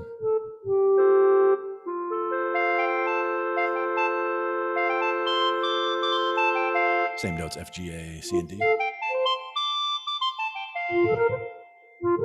See, now it feels a little weird with the A to flats. Yeah, the jump between the middle finger, and for me, that's the jump between the middle finger and my middle finger on this one is a little off. And that's why a lot of people, they would actually still play it in that minor pentatonic positions. They would be in the hand position as if they're playing D minor, even though they're playing F major, and just landing on that index finger on the F, because then those first 3 are still those same 3 that we had a minute ago. And if you're going to use the D, you're going to use the D underneath the F, coming back up to it. Yeah, it's a little tougher on the F. What happens is my ring finger accidentally hits the B as I try to roll up. And that's the thing, it doesn't have to be a roll either. It can just be like, I try to have my fingers just in position over those notes already. Like if you even try to hold them all at the same time and just have your hand in that position, and then just whichever note you're going to hit, you're not actually moving your hand to that position, and you're not actually, thinking about it, you're just firing a finger, like which is already sitting on the note. So it's just this one or that one or this one or that one or this one. Yeah, on the D it feels right. Like I am sitting on the note. Right, and the other one doesn't feel as comfortable sitting there. Yeah, exactly. And what I'm saying is, if we were still sitting in the D position but focusing on that F, you're now still playing F major, but you're in a slightly different hand position where your thumb is on the D minor behind it, and your index, middle, and ring finger on the F, G, and A to make that still comfy and quick.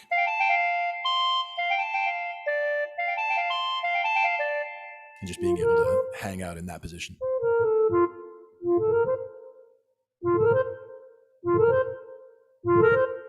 I guess if I practice it, it starts to feel. And then the next step of that would be to take it outside of one octave and start saying, okay, now with those same 5 notes, we don't have to rely on just being in that one spot. We can take it and, over a D minor chord being held, you can just play all those notes together.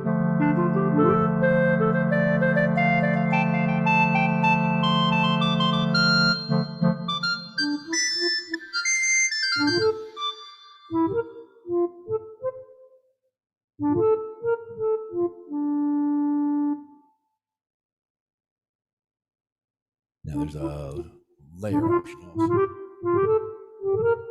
Is that what you're doing? Rolling up?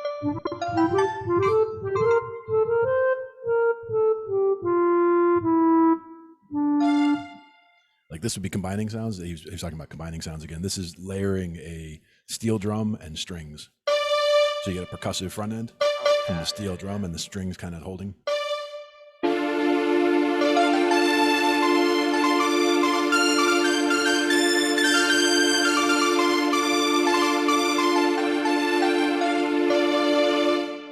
That sort of thing.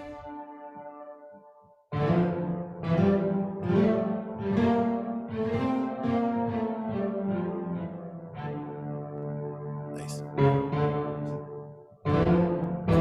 One thing from your style of playing that I really like is the way that you have chords and the way that you either bounce the chords or work the chords in with the little melody lines. Those are things that have been really missing from the way I looked at piano in the beginning. Because again, I never looked at piano as sitting down to make music. I always looked at it as classical piano. Here's the sheet music, and this is how you play this note, this note, this note, and go from there. It was very mechanical to me. That's how you learned how to do Chopin.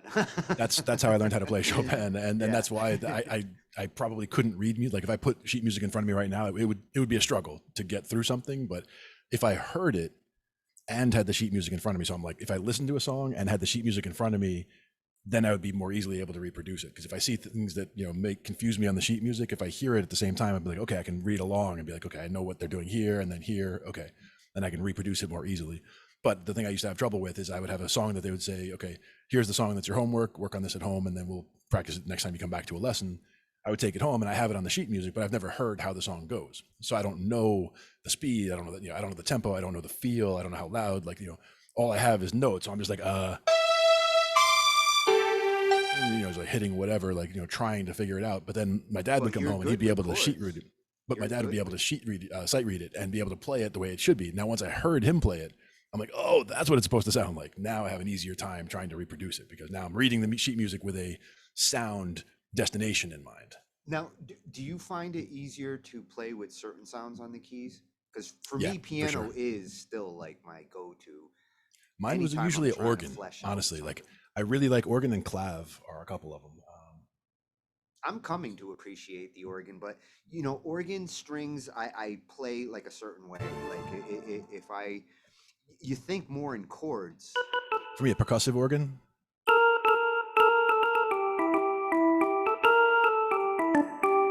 Something like that. Because it's got that nice snappy up front to it, so you can play very quickly. But it also has a nice sustain. You can just hold on to it. This is a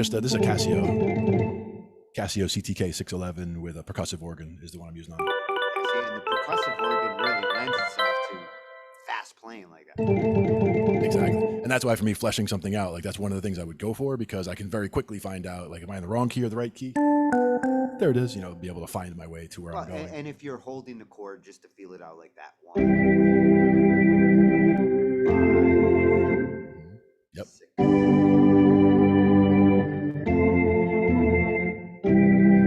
I mean, you can't ignore it with that kind of sound. Exactly. And then something like a synth brass, right? For like.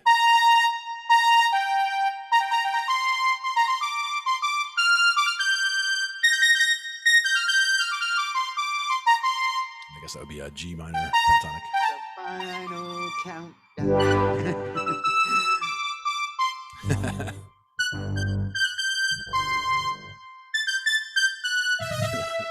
There you go.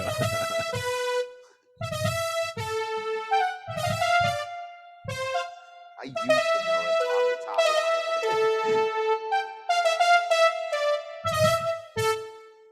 It's like jump.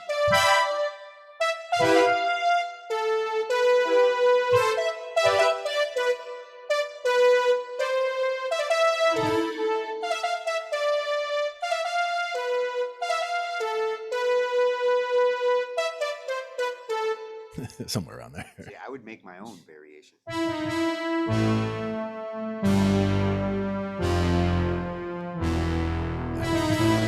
Very dark.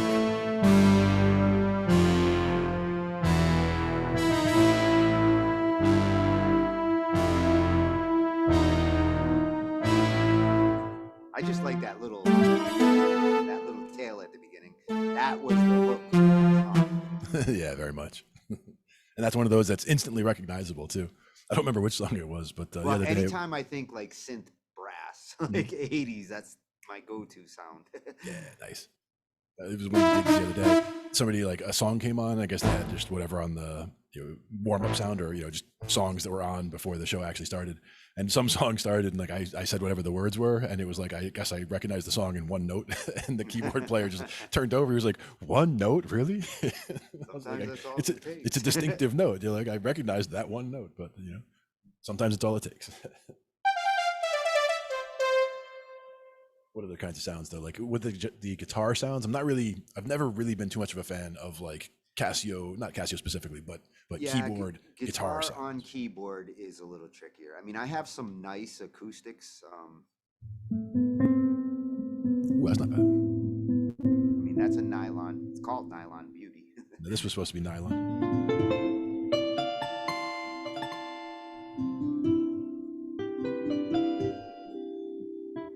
And the nylons don't sound bad. Yeah, that's pretty good. The steels can sound good, but a little bit sharp. A little, yeah.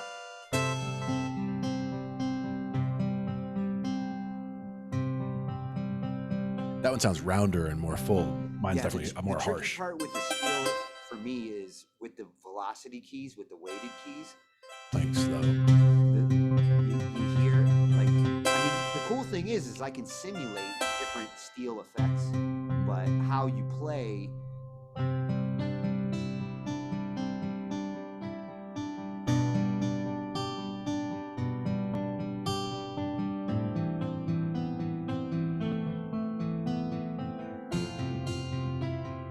Nice. I love that bounce. I think it would be better on an actual guitar playing that than trying to simulate it with the keyboard, because the patch doesn't. But at the same time, the fact that you're able to play it like that means that you could lay it down like that, and I or somebody would be able to take that, listen to it, and play along to it with a guitar, because just hearing it, I could reproduce that now on a guitar if I was playing along. It sounds beautiful.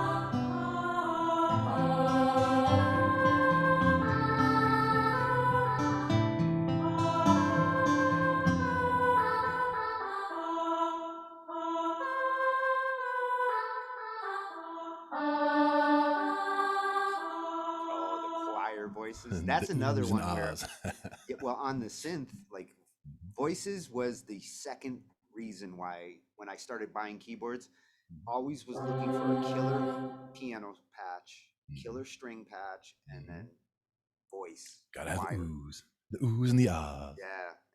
This Roland was always good at that. That's why I always stuck with them.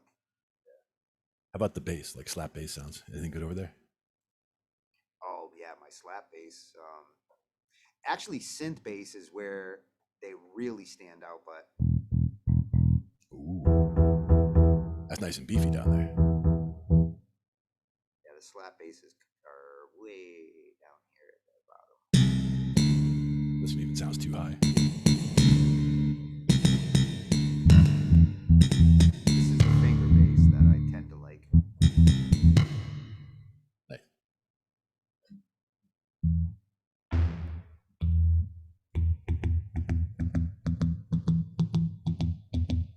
That's a phaser mute. You said that's the finger bass, or is it the synth bass? There's different ones across these different bass patches. The more electrical ones, I'm starting to get into that territory. Finger bass on this one sounds. This is where the slaps start.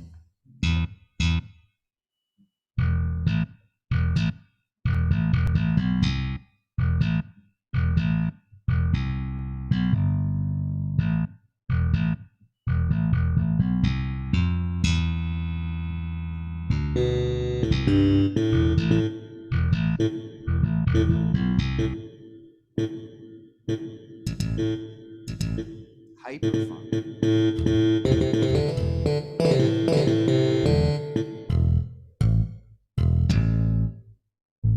See, they really do give it a lot of slap, but with the velocity keys, you got to be careful. Yep. Like, and that's also where I'm hitting it hard. even a very narrow octave range, where if you were to go even 1 octave higher, it's going to sound wrong, and if you try to go 1 octave lower, it's going to probably sound wrong. There's like a very small sweet spot for where you want to be with a sound like that. Especially with basses on the keyboard. Especially with basses, you have like 2 octaves worth of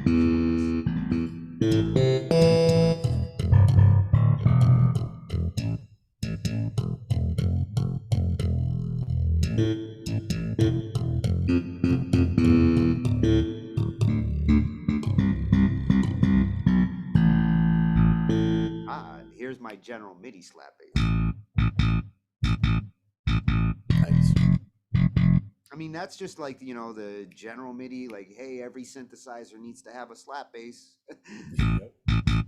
But it's not a bad one. The 2 I have are.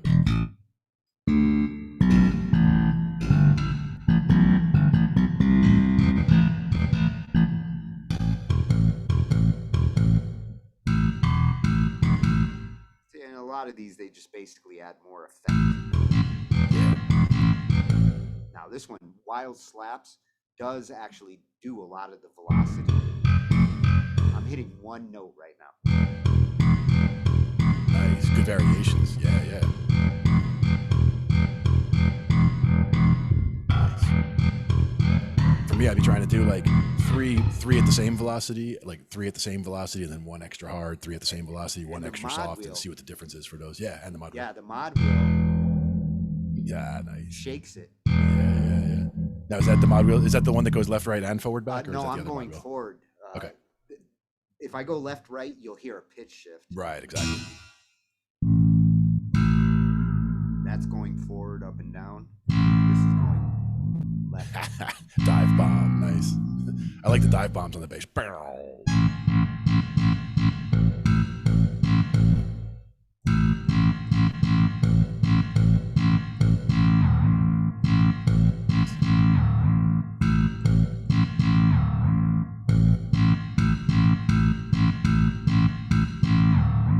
I really do need to use that more. Like, definitely. With it. And even if it's not a matter of like focusing on, okay, and now I need to go reach over and use that. It's more like a lot of people, I see them, they just have one hand kind of parked on it, and then when they're doing a lead line, and they'll just be like tapping it. Their left hand just sits on and me, I need my left hand to do other shit.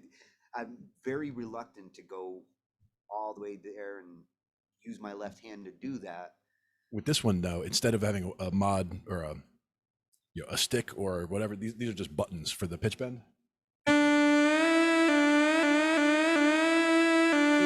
It works better when you use a patch like that. Yeah, this is a cello.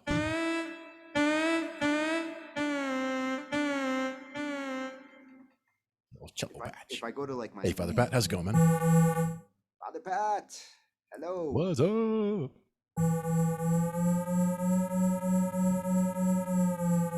This is just the test. Scanning for life forms.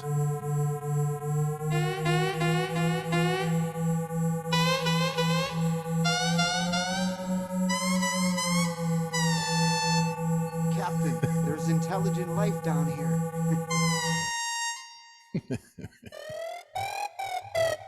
Oh, there's an this one. Listen to the velocity difference. Wow. You can make it talk on one note. One note. Nice.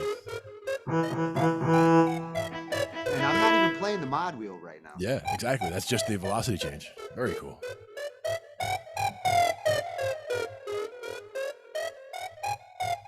Now, what does the pitch bend, either the forward, back, or the left, right?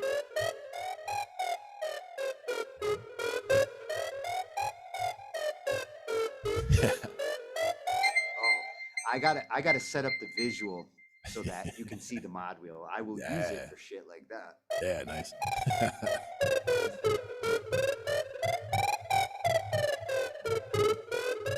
Man, that patch is almost like cheating. You don't have to. All you got to do is hit like an octave.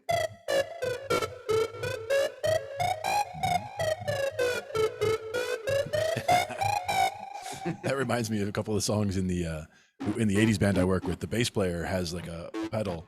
So some of the songs where the bass is actually going like dubba dubba dubba dubba dubba dubba dubba dubba, where it sounds like someone's just sitting there hitting one note over and over. He just hits one note and has a pedal that cuts it up like that. So you can just hit and hold one note and just dubba dubba dubba dubba dubba dubba. And I'm like, oh, that's cheating.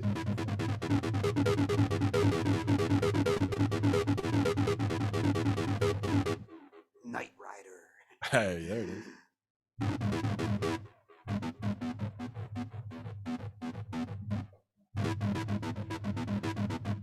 Is that going to be let's see if that's a Eurobeat song. I can slow it down.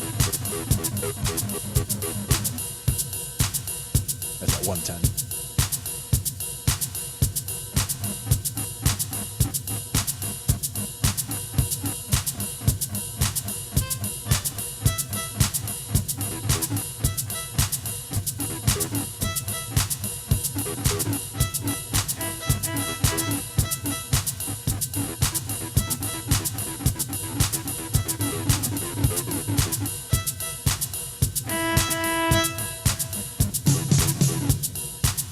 I like the fact it's got the rhythm start and stop stuff.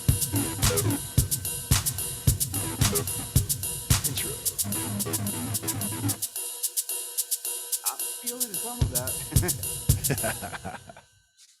The Eurobeat.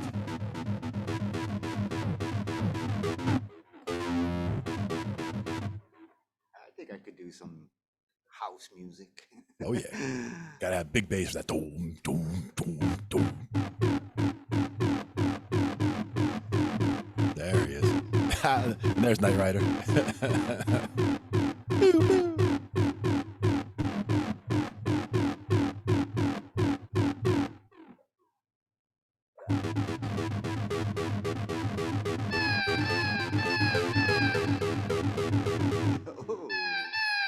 Synth seagulls.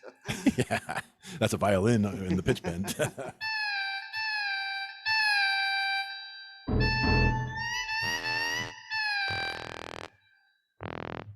See, I don't usually play with these synth lead sounds. I should more. You should. Here they go.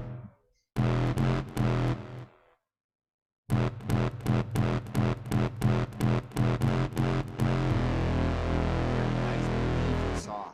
Yeah, it's a beefy sound. The thing with these leads, they're not. There's no polyphony. It's like one note. That's the tricky part. Actually, if you use it right, you can do shit like.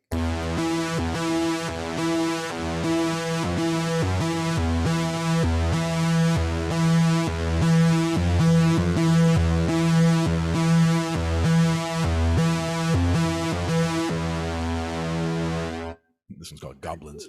Cool.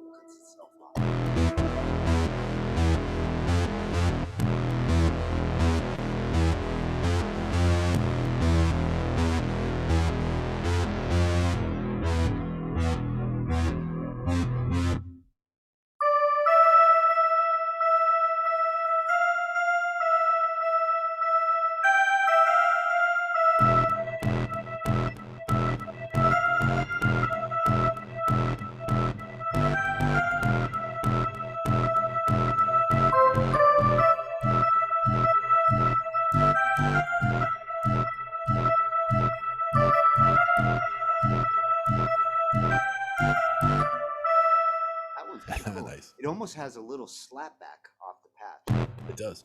There's like a little. Pat broke out Flash Gordon. There he is. Oh yeah, you know we're in Flash Gordon, right? We're in Flash territory. Savior of the universe.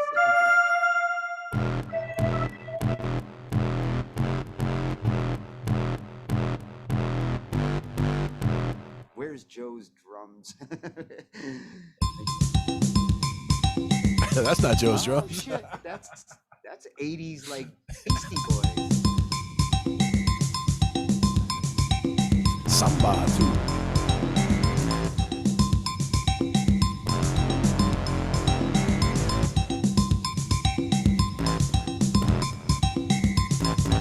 Let me slow it down some. What key would you start in with that kind of beat? That's very like. I'm feeling Latin happy. flavor. I'm feeling G major. I would say G major and F major, back and forth.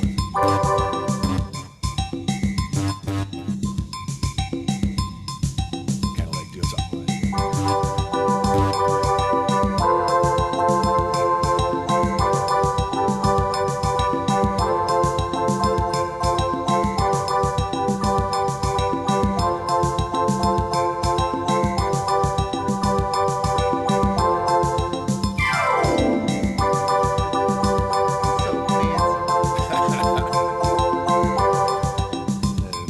Big finish. Yes, salsa. Samba two. We got salsa here. Give me some Tostitos now. You were doing G. Arriba. G major and F major. I was going back and forth between those two. F major, bro. Yep. All white keys.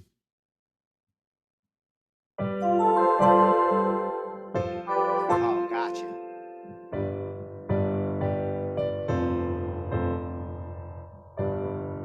We got 3 different sambas. We got samba 1. Nice.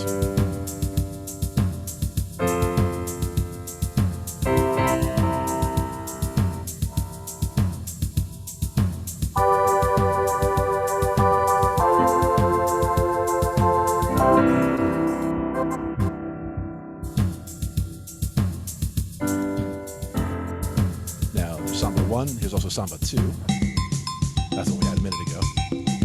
That's that Beastie Boys what you were talking about with the bells. And then there's the jazz samba. I like the hi-hat on this one. Hey, Angelo. What's up? You can ask questions.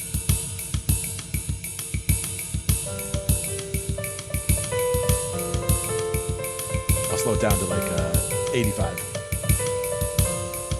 little bit slower I now. think I'm getting your riff. Yeah.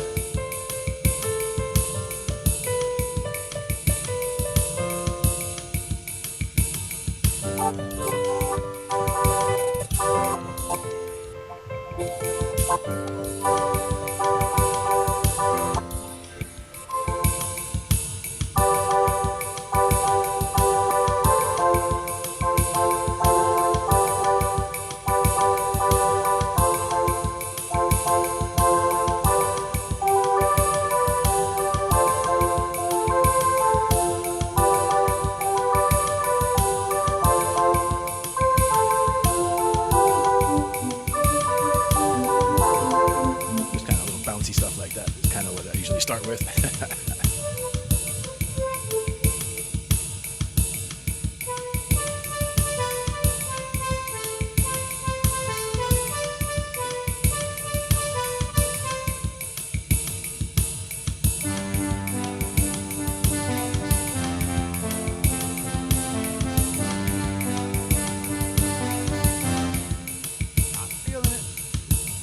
Yeah, man, I like it. Looking for the oohs, the oohs and ahs where they go. There they are.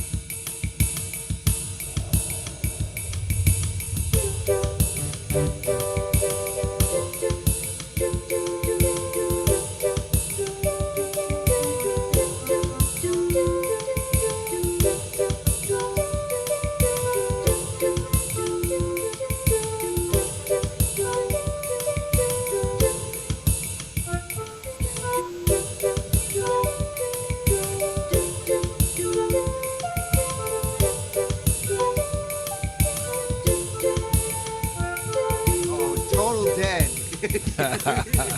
And it is actually. That it is, because that feels very much like Fire on the Mountain, because that's actually a back and forth between. I want to say it's between in B and A, but you know, same idea. Especially with this sound I'm using right now. Yep, I love it.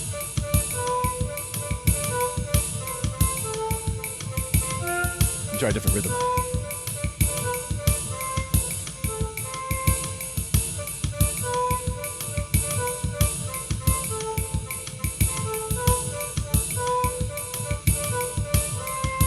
There we go, rumba or mambo. This one's got an easier, much easier to follow kick drum.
I never use these.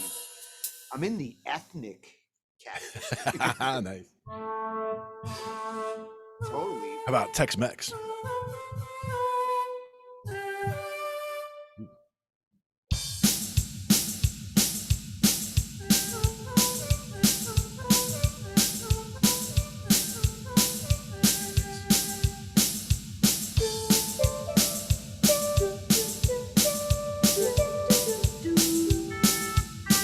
That feels like a G major thing.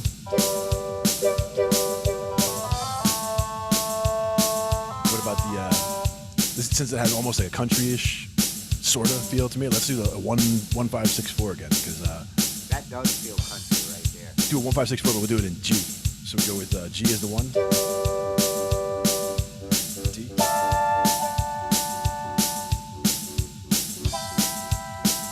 Minor and C minor. Wait, maybe not.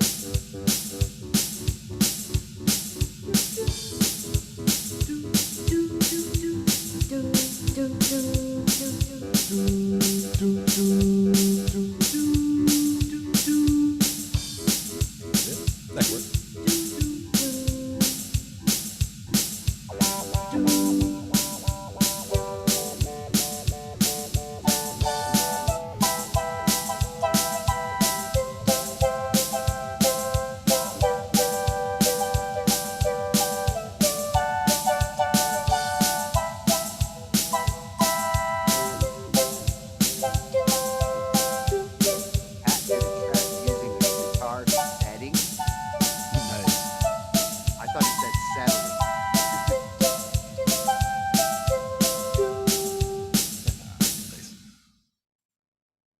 Patti LaBelle cover.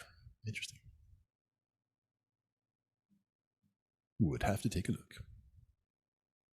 Sitar is definitely some good stuff. We have, let's see, do I even have a sitar sound here? It's one of the ones that I'm not happy. As far as all the patches on this keyboard, that is one that the only good sitar I ever found was on my Halion sampler. I believe it. It's not one of those that you see commonly. I got a banjo. Nice. But a sitar, they really don't have a good one. Yeah, I'm looking. I don't see much on here either. It's a tough one to simulate properly. A lot of people just like modify a steel string and I do have it. Tune it and try to make it sound like one, but it's not the same. 4 sitar. Here's my sitar.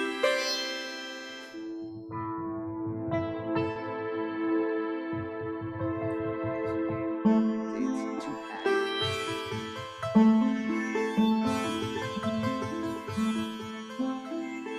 And the whole key with sitar is like how you play off the bass side.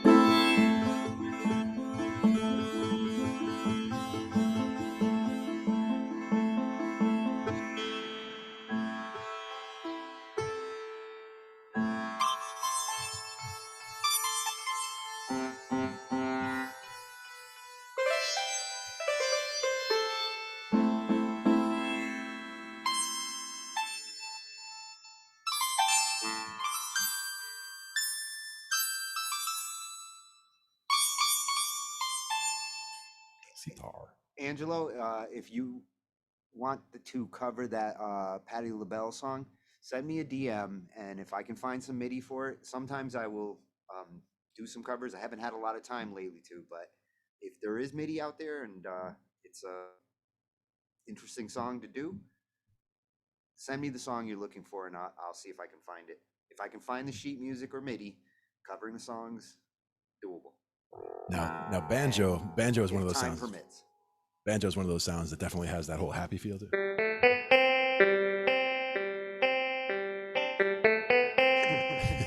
You that little from the G up to the C.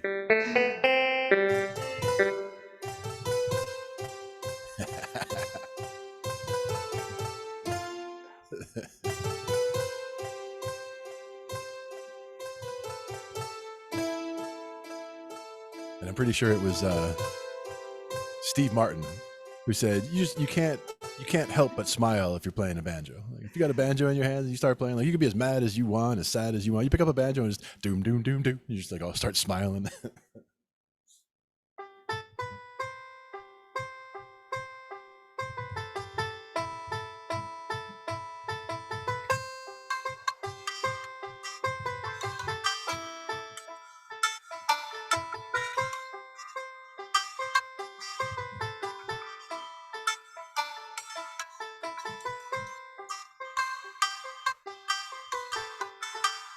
Now, can we do dueling banjos? I'm on a shamisen, so no, that's a banjo. A shamisen, huh? I was just going through the same category you were talking. The ethnic sitar, banjo, shamisen, koto, I got a kalimba. jamison.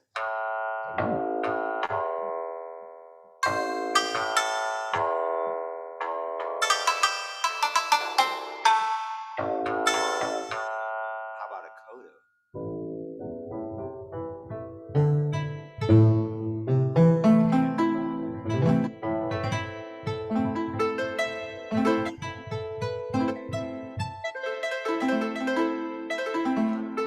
I don't know why some of these sounds don't get used more in traditional music. I mean, They fit in nicely. Some sound a little too sharp, but this one sounds nice. Nice and round on it. and they don't all sustain well. Kalimba has like it reminds me of the clav in terms of the percussive. So it's got a softer edge to it. You know, that's the one, that open source sampler that you showed me. Now that I got bandwidth, I'm going to go slurp all their ethnical samples. Nice. because grab all those different instruments.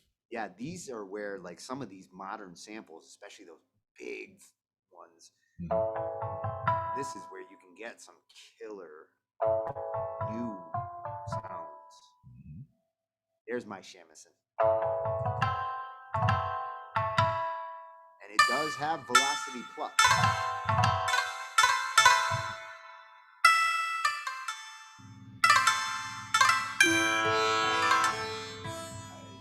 Yeah, nice. It's a drone sitar. For me, I would go with New Age for that, probably.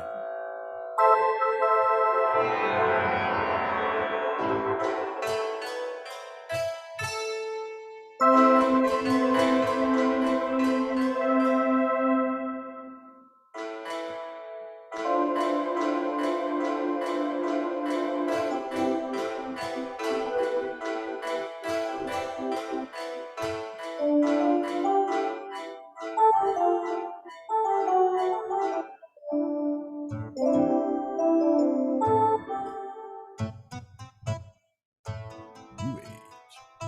Oh, this is a hidden gem. I didn't know I had this.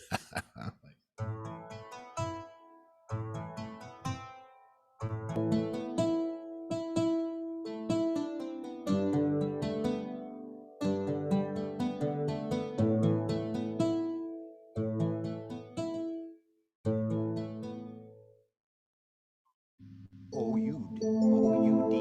Oh, yeah. Oh, yeah. Oh, yeah. No, an O-U-D. An oud. An oud. It sounds like an Ange instrument. And I don't have one. And here's a bouzouki.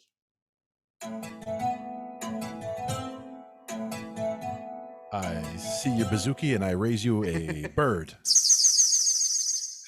But now I got a Strat. Strat guitar.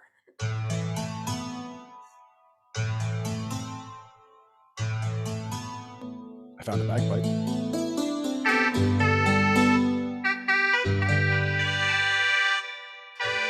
Bagpipe's too sharp. This ethnical category, I really got to go through it more. Yeah, fiddle's pretty good. It gives you a lot of new ideas.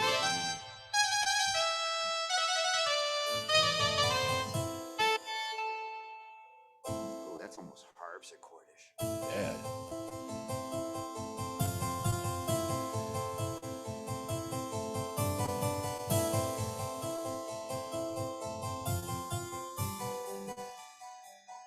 Loving this one. Can't believe I hadn't found it. It's a good one.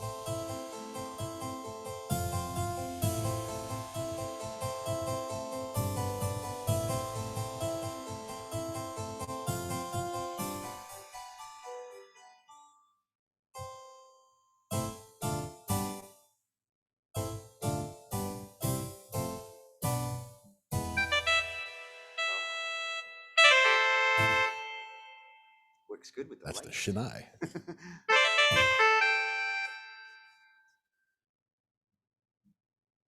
The other question was the drum sets. Pazoki, huh? Ah, nice. This one is a Shinai. I gotta take a Pazoki. Is it Pazoki time? Well, we're always rocking. That's true. Let's see another rhythm over here.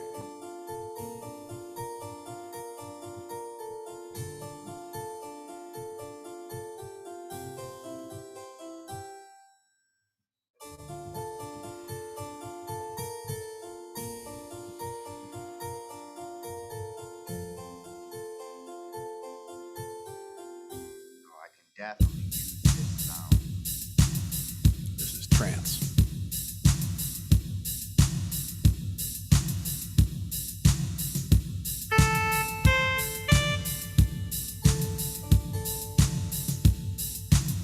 Let me know if it needs to be faster or slower.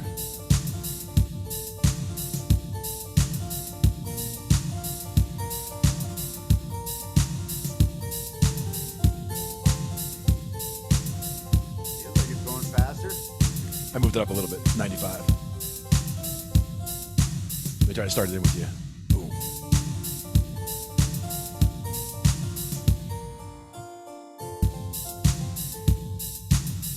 Yep, keep going. I'm trying to jump in on you.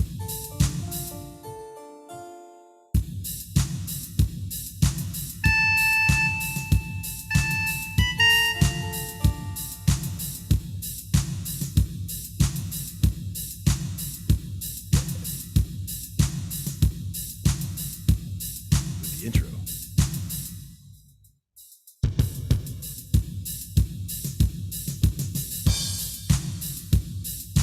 All right, leave that beat for a second. Yep, yep.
I like it.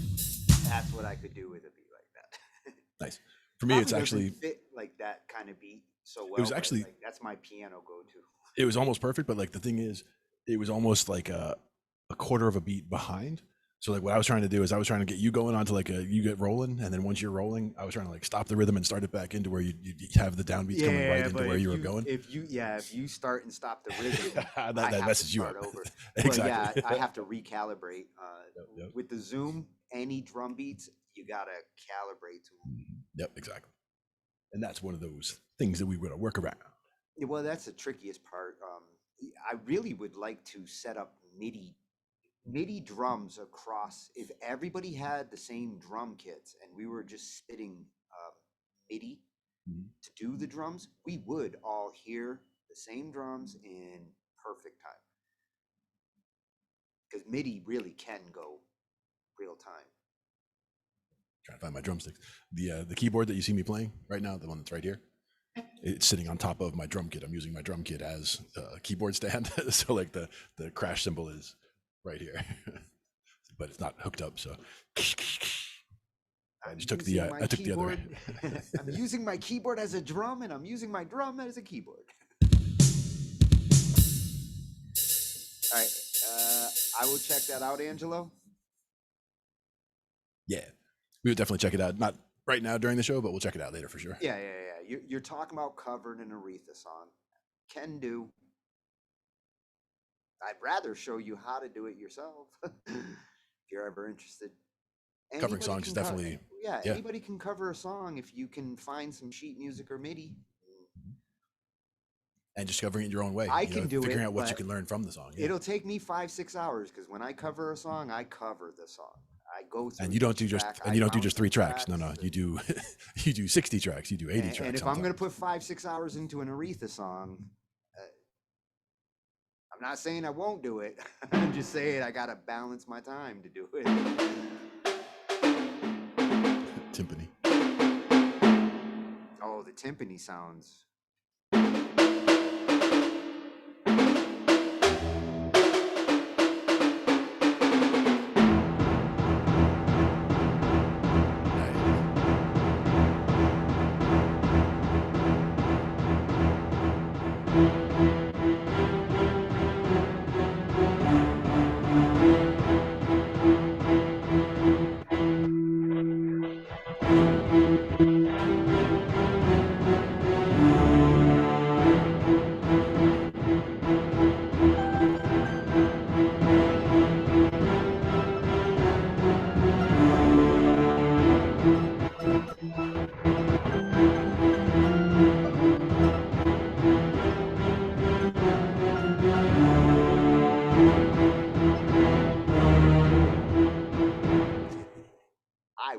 love to write like for Game of Thrones.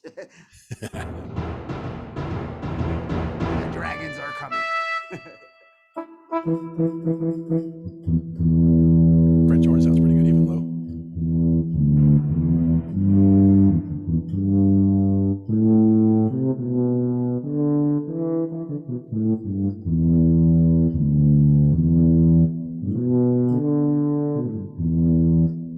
The French horn. Where are my oh, here we go, French. See, that's a cheesy French horn. That's with vibrato.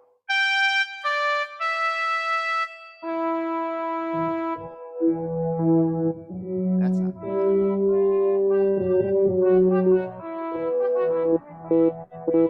See, a lot of the brasses, this is where the soft synths do so much better. My Halion sampler does brasses like my Roland, never been as impressed with their brasses. That's a tuba. Tuba, you gotta play low.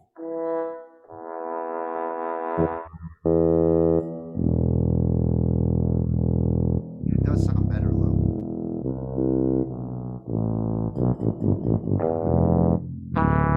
See, these trumpets are pathetic. A lot of breath in that trumpet, yeah. Yeah, they're too busy trying to sample the breath. That's not bad.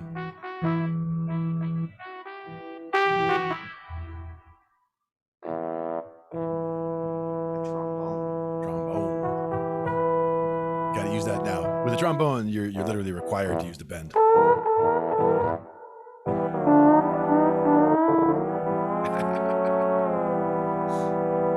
There it is. I think the acid's kicking in. Wow, man. I mean, it does get some of the dynamics of the trombone.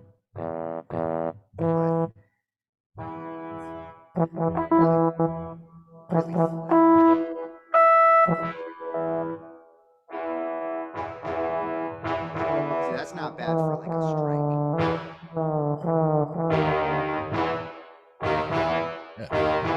Blast.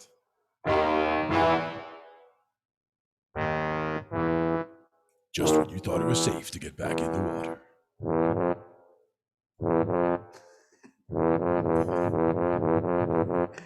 Now that's gotta be lower than that.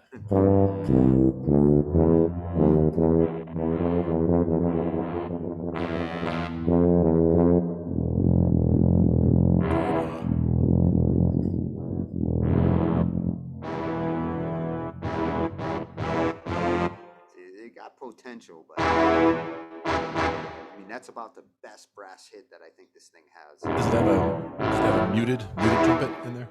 Yeah, it's got a couple of muted trumpets. Again, they're not as good as they're not as good as Halion's. Halion does have some impressive. The saxophones are what I would really like to hear, like to get some really good roundness to those. That's not bad for a muted trumpet, but this one's too piercing.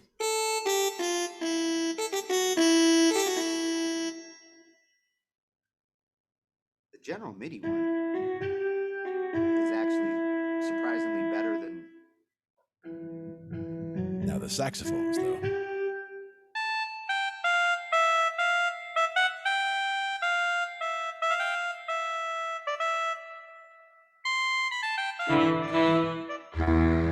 That's a tenor sax. This one's soprano. The best sax on here is the lead, alto lead. Oh yeah.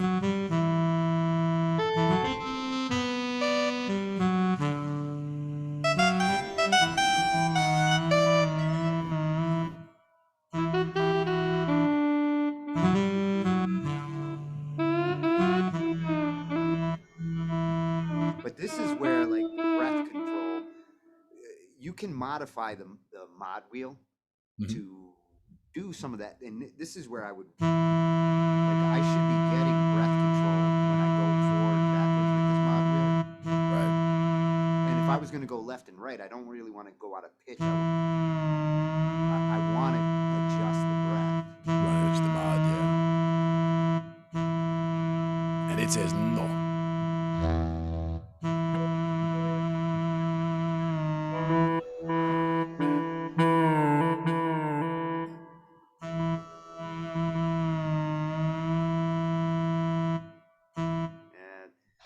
The other thing I got to play with this Roland, they have what's called a D-beam, which is basically like like the ring. Like, it's a laser that just pops out of it, and you put your hand over it, and you kind of conduct expression, without having to actually touch it. I like that. I need to start using that. Yeah, because it's part of the reason why this was like a $4,000 keyboard, and it's the feature that I never bothered with. It's like, cool, it's got a D-beam. Yep. And then tenor sax, baritone sax,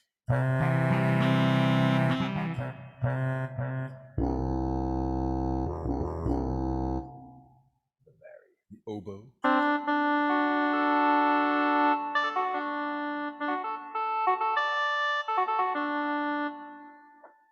English horn,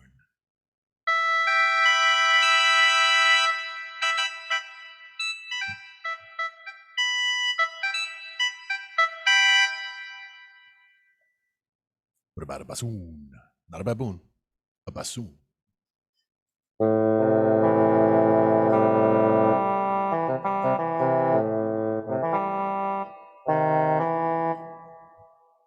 Not too bad. That's most of those. Good selections. I have this track that Pat's talking about with the sitar. Nice. Is it called Flying Carpets, Pat? Something about carpets, I think, yeah. He's a rug muncher. I was going to quote South Park, but I won't. Getting this loaded. I lost the stream.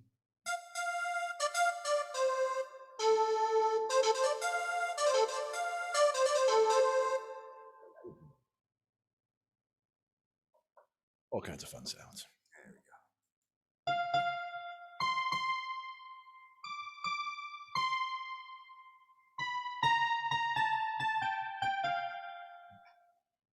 This will be perfect for me to take an intermission. Nice. Intermission time.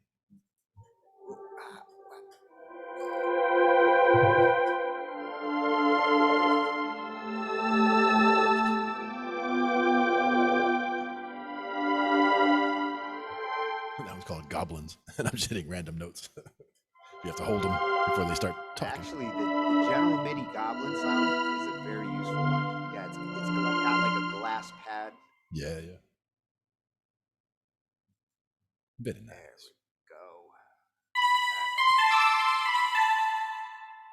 Let's see. Can you see this? I see flying carpets. I see Father Pat. Nice. 425. That's 5 more than I needed. And we'll be back momentarily. Oh, I gotta set this to proper sound card. Oh, that would be good. All right, I'm hearing sound. Can you hear sound? I'm hearing it. Yep. Awesome.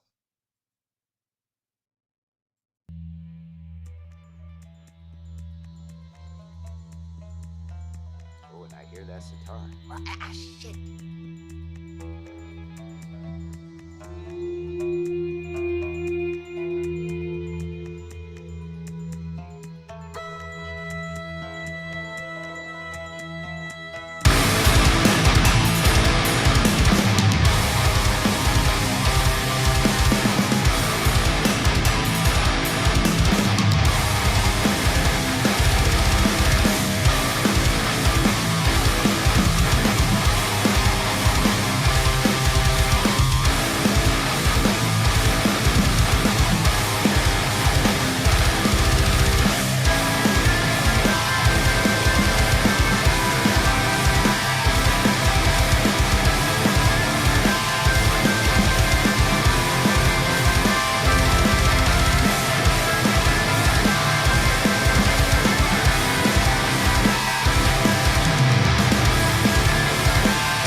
very nice outro too. Yeah, like that. Intro and outro. I like the use of the sitar there. And I think you were saying that was the wrong version of the song, but I think that might be that he sent us the wrong version of the song, but I like it. Very cool. That might have been an earlier release than he was expecting. 7-string in there. Oh, get out of here. You using a 7-string on that? Oh my. A good Sounds release. very cool. I'll tell you what, I released with you. Thank you. It was just the right amount of time. Nice. Definitely a good one. I felt release. We saw you out in the tonus zone there too. Outside, hiding out. Yeah, a moth tried to eat me. They could probably carry you away. He said he sent you 2 links, and that was the other one.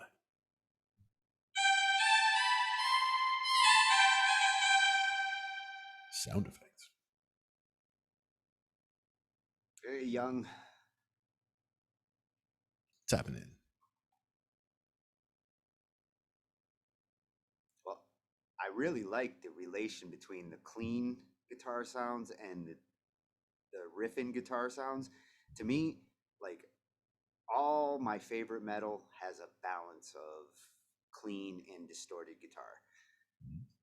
Not to say I don't like metal that is just like all heavy, but my favorite metal blends clean and distorted guitar like that. And it looks like he's looking for some bass in there too. Or he's going to be putting some bass in there later. Well, then he's no bass line yet. Well, he might be doing it himself. You never know. Glenn is the face of bass. Bass face. That's actually, when you do this is bass face.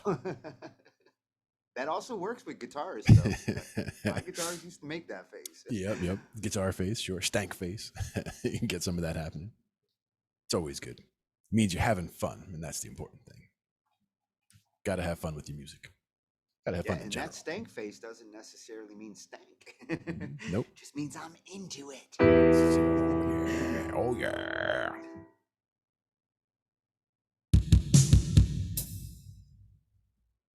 These drums aren't actually bad. I mean, the little pads they got. I could get some use out of that. Yeah, I have a hard time playing drums with the keyboard. Could never get comfortable with it. Yeah, using the actual keys, it was a little weird. 160. I was looking at the percussion sets before, or I was gonna look at the percussion sets. I got some beats.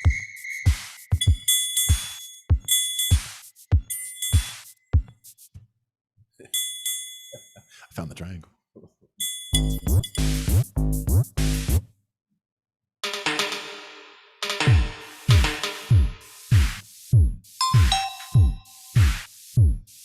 Ah, 9 Inch Nails.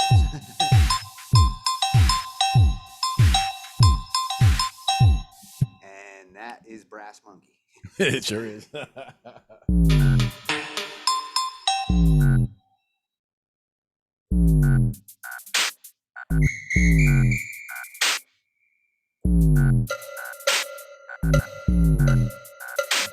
I found the cowbell.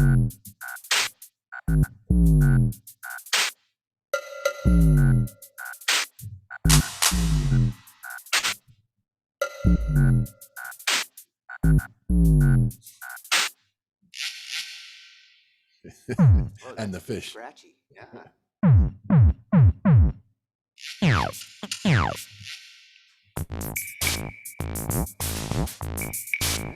It's Hungarian reggae house music.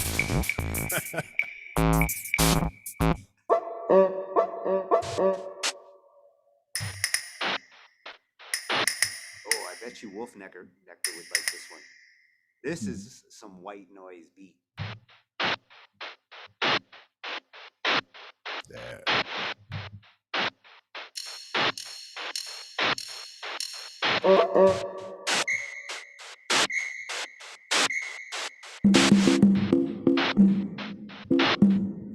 It's like 2 synthesizers are getting it on. It's so sexual. And it is such like because it is kind of just white noise being shaped into that. It's not a big percussive sound. It's not a big hit. It's not got a big tone to it, but it has a good presence. Yeah, it's almost like breathing. Yeah.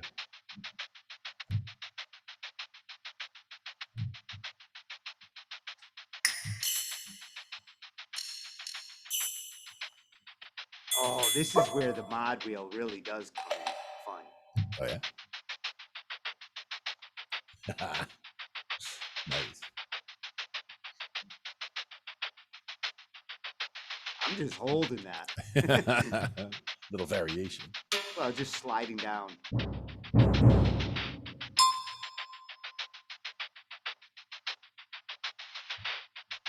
Oh yeah, that totally feels like uni, huh? No, it's gunshot. I've been shot. But it sounds like you shot a squeaky toy. Like a bird chirp mixed in with it.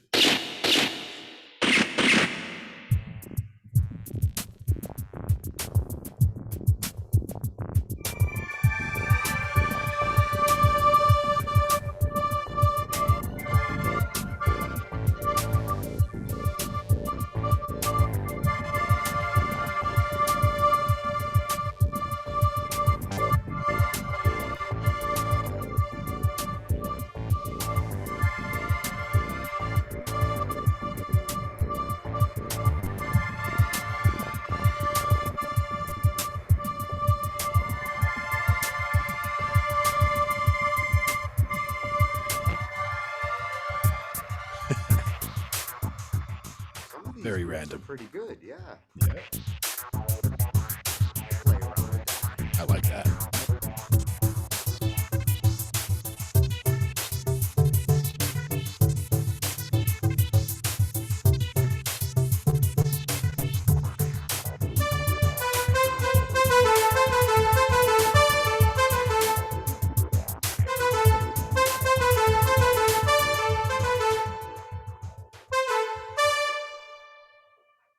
These are those one note patches. That's Mhm. just an A. Ah, nice. Just playing with the arpeggiator. And then if I hit a high A,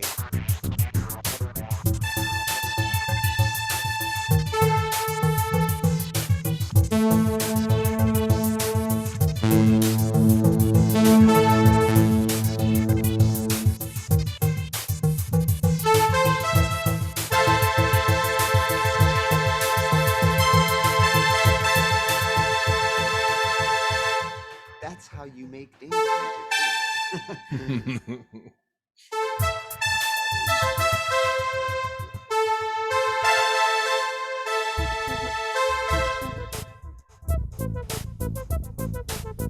Oh, that sounds like right up your alley.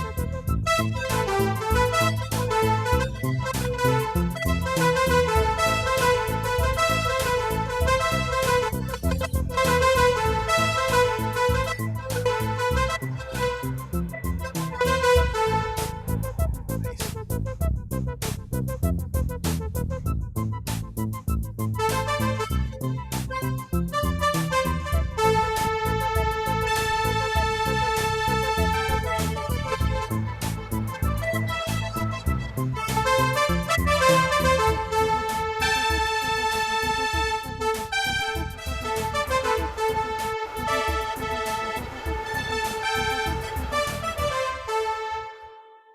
That was called Sweet 80s. I like it. It It's was. got a very cool sound to it. Auto trance. Hey, a lot of these do feel like 9 Inch Nails ish. They do. It's like one button, 9-inch nails.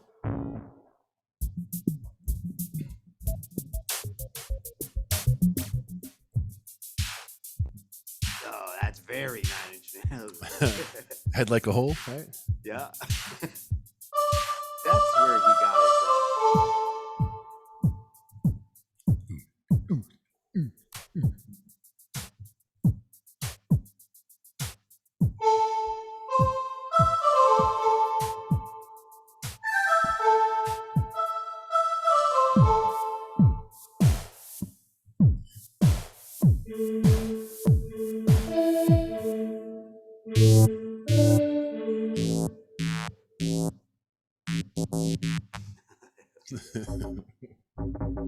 Oh, that one.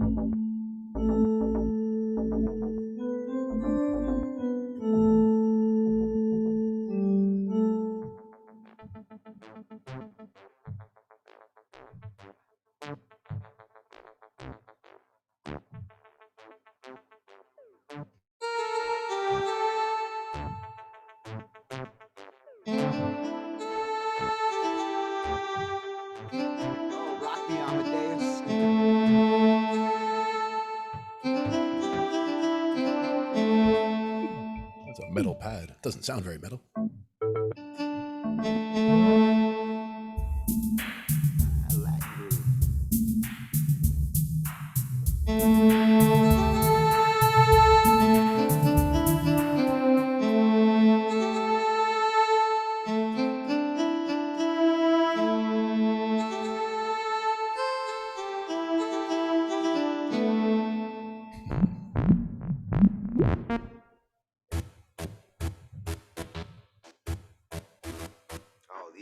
These are the pulsating ones. This is where I can actually change them by tempo. Exactly. Is that based on how hard you hit them, or is that where you're changing tempo on the patch itself? No, I actually set the tempo on the keyboard. Right now I'm at 98, so any of these sounds will kind of go to, like that's at 98. So is this.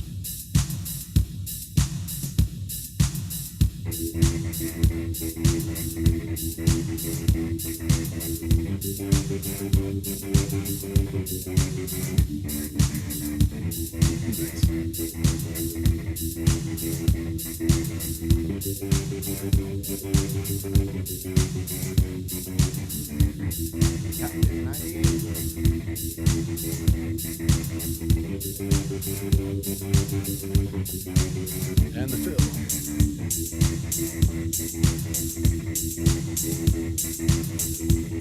So now if I was to double that, 98,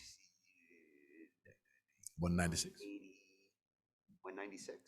Mm-hmm. You want me to stay at 98? Yeah, stay at 98. Mm-hmm. I want to see how the double works.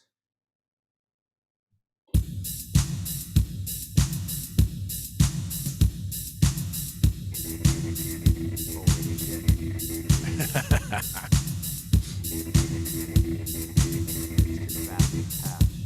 So if I was to cut that in half. In half, yeah. Go down to 48. Sorry, 49. 149? 49. Oh, you mean the other way, 49. That's going to be really slow.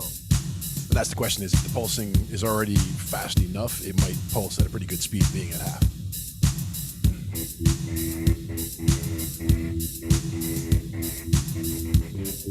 That does actually sound cool.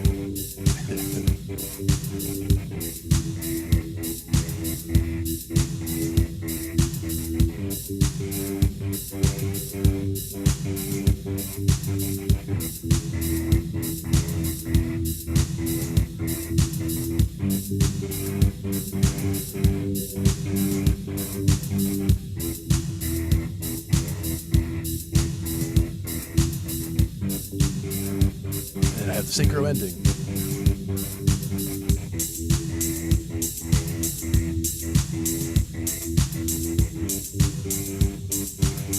It does work cut in half.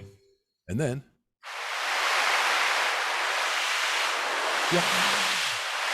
crowd goes wild.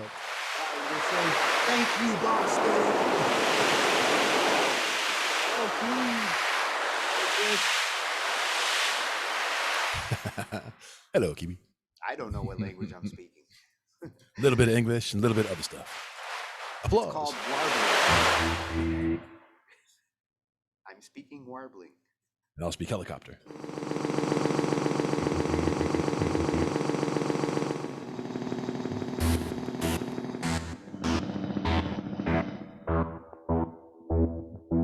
There's the beginning of a sci-fi war movie. Nice.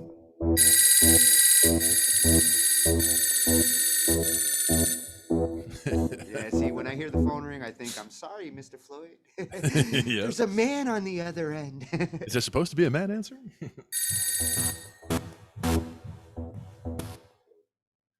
How about Seashore? Now, see, that sounds more like applause than the applause did. Yeah.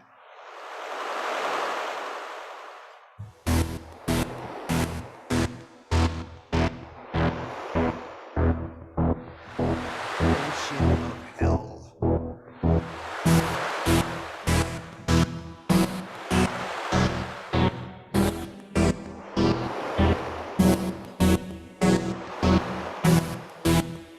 It is very Pink Floyd, huh?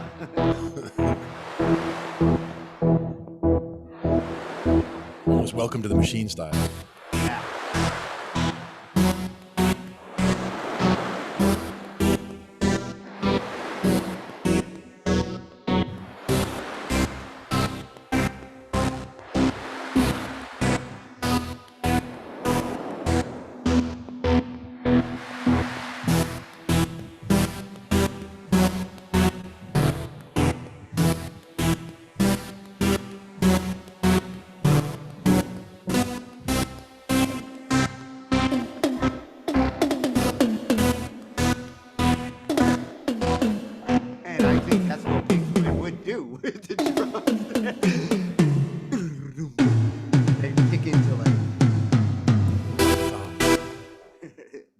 certain sounds.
Look, Mom, one hand.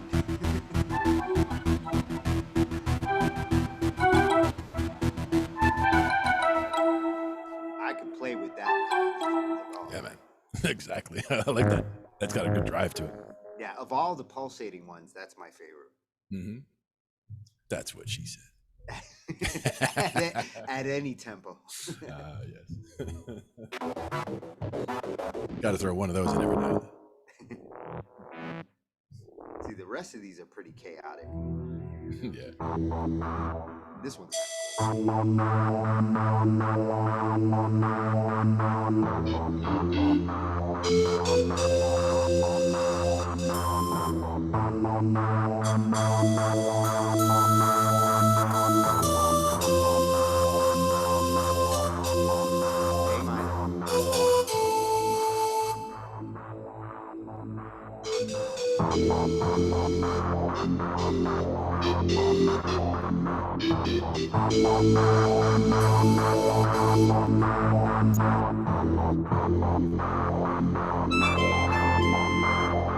Trent Reznor, eat your heart out. Yeah, that blown bottle one actually has a lot of air to it. Oh, excuse me. That's where like the air simulation in some of these modern samplers, pan flutes, blown That was the other bottles. one. Yeah. One of the most impressive flutes I have on here is the pan flute. Yeah. I've got a couple of them. A lot of air in that one. Yeah, this is Ande's mood, but he's Himalayan. Very nice. And here's the pan pipe.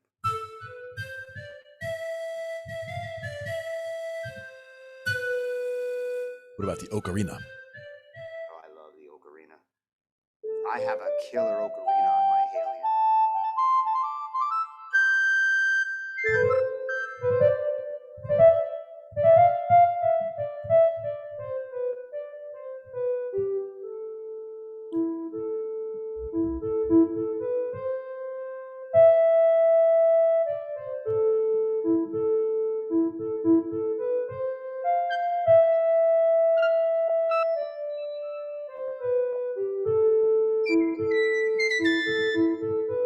Piccolo's a little too sharp, I think. Yeah, I was never happy with any of the high flutes. Lower, actually. Playing it lower sounds okay. A little more air. Even the whistle. Mm-hmm. The only flute that I really like on this Roland is this space flute, where it has a lot of delay to it, but it does make a nice fluty sound. Here. It's got a lot of echo to it, but it does work nice when you play right. Yeah, playing into the speed of the echo, yeah, it feeds into it.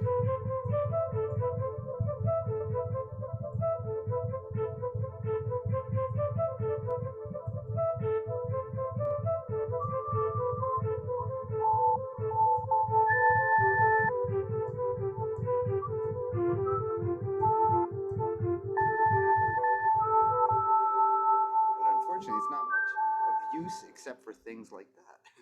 Mm-hmm. And the regular flutes just sound. That just. I mean, if you. The whistle actually sounds pretty good on this one. Yeah, my whistle.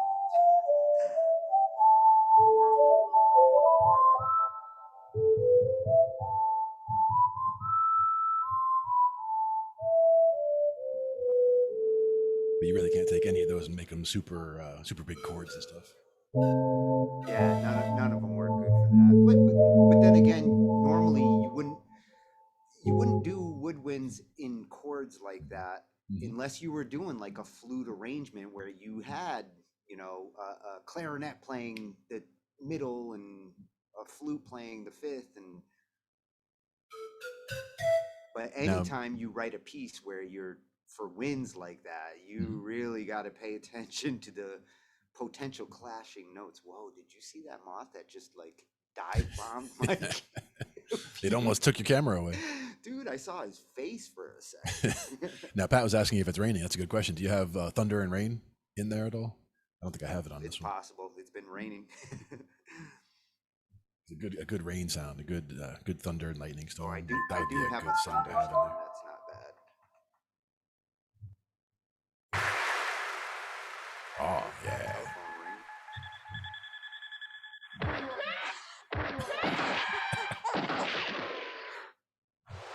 There's my.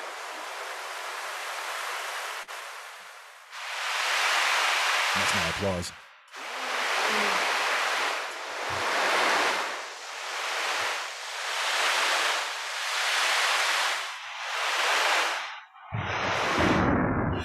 Oh, there is thunder. That's what I needed. And the seashore.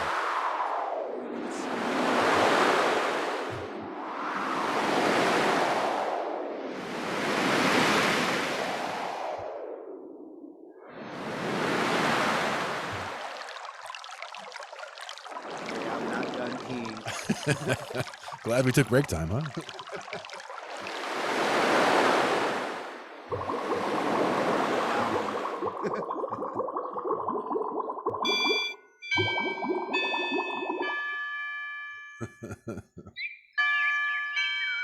And the birds come out to play.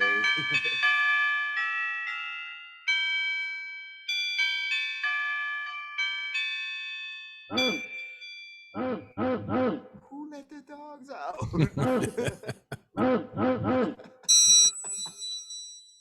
Oh, but they're chasing after the bird.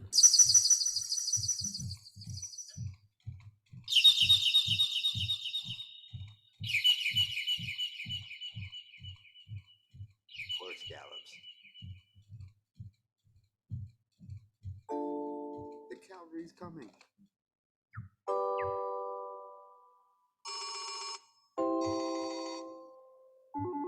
See, the phone samples suck, man. Yeah.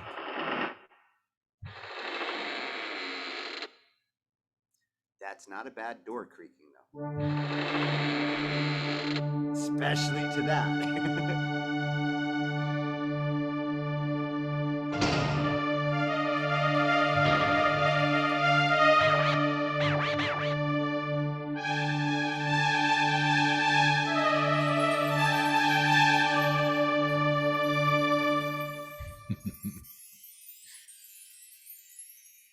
make a horror movie.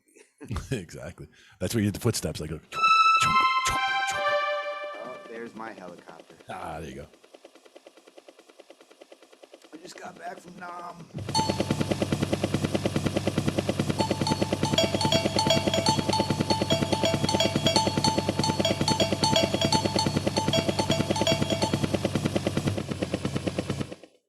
You got to find the right note for some of these. Like that helicopter only sounds good on me.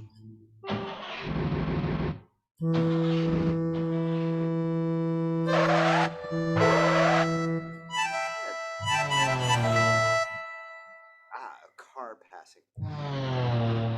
Nice.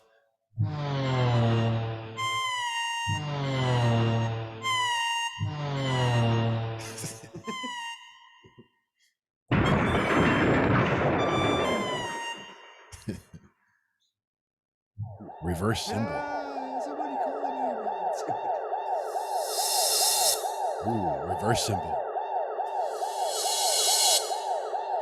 But now, those reverse symbols are really useful.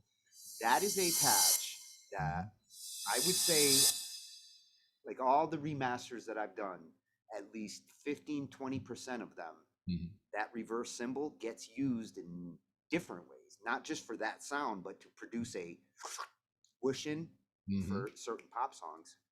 They've been doing it since the 80s. Yep. And there's a reason it still gets used. And check out my own train.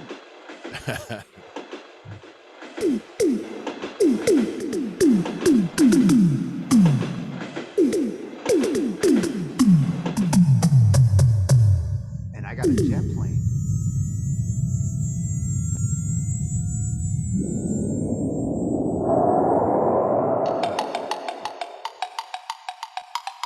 That's a good question.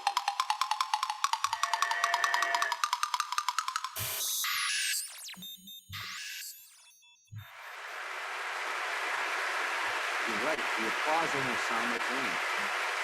Yeah. The applause sounds like rain, and the seashore sounds like applause. Yeah, they should get like some whistles or something into the applause. Like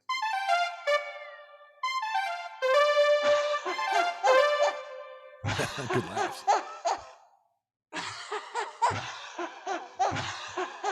Yep, like that's a good use for it. Pat covering dead space, sure.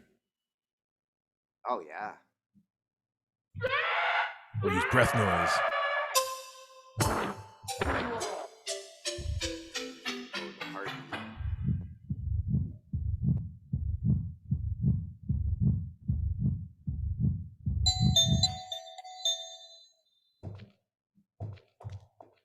Oh, there's your footsteps. We're just walking along here.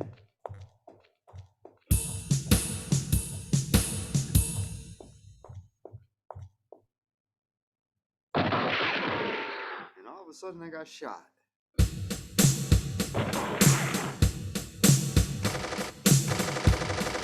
All hell is breaking loose.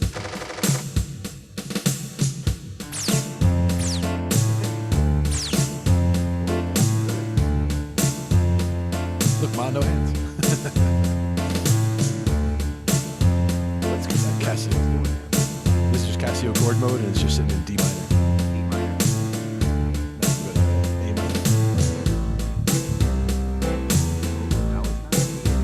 Sorry, A minor and D minor.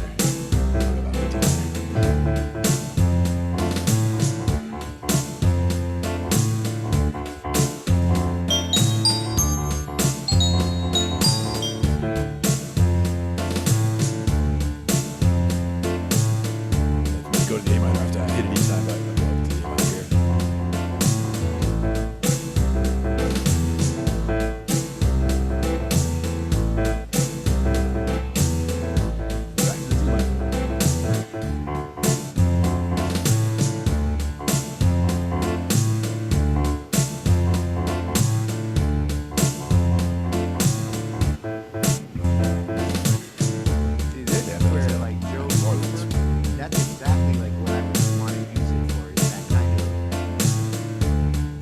Shuffle back and forth. Yeah.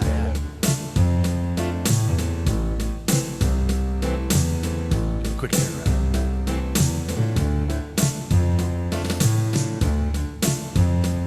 getting a little progression like that and get it locked in, and then you just take it from there and turn it into something else where you can then just groove on that all day, or you can try different variations of chords and all that on there.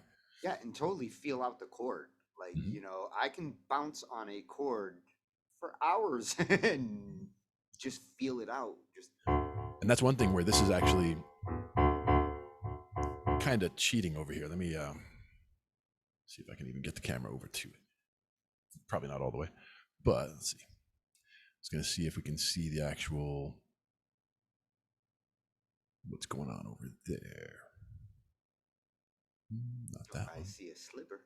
It was back behind it because it's over here. Actually, we'll do it the other way. Go to the ridiculous cameras and then put that one picture in picture. So there you go. And that's where the drums are. So that's what you're using to trigger any of the drum sounds. When I was doing drums before, I was actually doing like for the melodic toms. You were doing it. Yeah, your keyboard has drum mapping. You got icons for yours. I wish mine had that. Like with the triangle. It's a different drum set, so it's mellow toms, but it's just using the keys to play drums. But if you just use, you get the standard kit on those. But for the rhythm, cha-cha, we were doing right there was New Orleans 1047.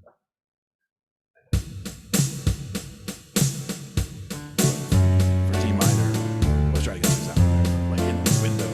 So it's playing its progression. You're just hitting one note to say like E. Well, if I hit one note, it would just be D major. So if I hit a one note and then a second note near it, it'll make it a modification. So it'll make it a D minor. So I can hit like a D and the E next to it. That'll turn it into a D minor in the automated playing. And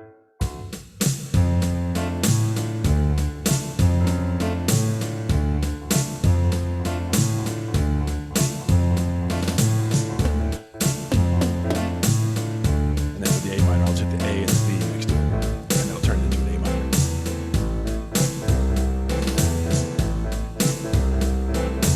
So it's kind of cheating. But you can actually do a full mode. I don't consider anything cheating. If you get the sound that you want and you're not stealing it from somebody else who made the sound, you're not cheating. How you trigger your sounds, one key, if it plays 7 notes for me and I can use it properly, I don't feel like I'm cheating it. Yep. And the other thing is, I don't always do it, but I'm not for saying those I chords, wouldn't do it. To have it play those chords in the bottom, like that was me just triggering that chord with just the one finger or the two fingers, right? I was just doing it as simplified. Or if I just hit a D, it knows to play a D major. If I hit a D with something else, it'll do a D minor. If I hit a D with 2 other things, it'll probably do a diminished or. And if you were in that situation where you had to play live, like your Rush, and you have to play the song you record on the album live, setting up triggers, Getty did not cheat. Right. With what they did live. All he did was improvise and use his equipment to its absolute fullest. I don't consider that cheating. I consider that genius. Oh yeah. And then this, the cheating part, it was just more of that it was more of a shorthand instead of cheating, I should say. Where if you wanted to play a D major chord, you can just hit the D and it'll play D major. If you want to play D minor, it's D with a note next to it. And that'll play a D minor. So you don't have to hit the full chord, but you can also go into full fingered chord mode. And that way, it won't play any chord until you're hitting at least 3 or 4 notes, and then it'll play. You know, if you play a C major, you can hit that full chord with your left hand, and it'll bounce around. It recognizes when you're using the triads. Right, exactly. Or using the sevenths if you're using 7 chords. So it'll read. This will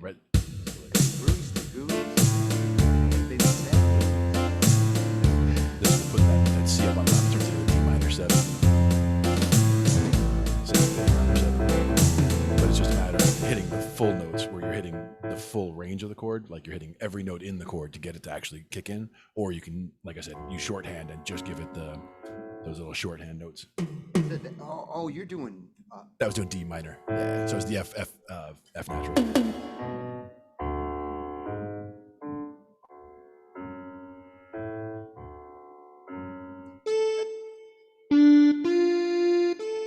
It's the F natural. Oh, so it's D minor. Yeah. No shit. Yep. That whole thing was going D minor. Yeah, it did not sound like minor to me. I really thought that was major.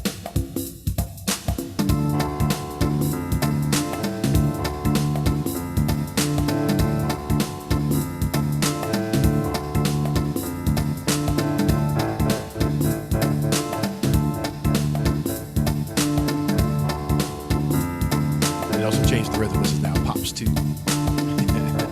And yes, definitely some cheese. I love it.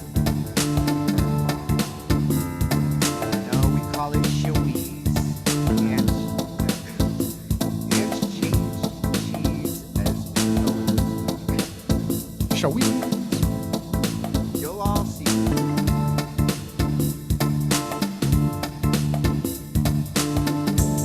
That's nice and fun.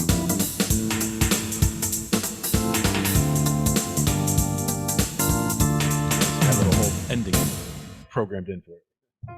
A synchro ending, and it goes through all that for you. Were you just bouncing off that D with that organ sound? That Actually, it was doing all that by itself. That was yeah, literally it had some funk to it. when I told it to do that synchro groove. ending. Yeah, like once it's doing the regular thing.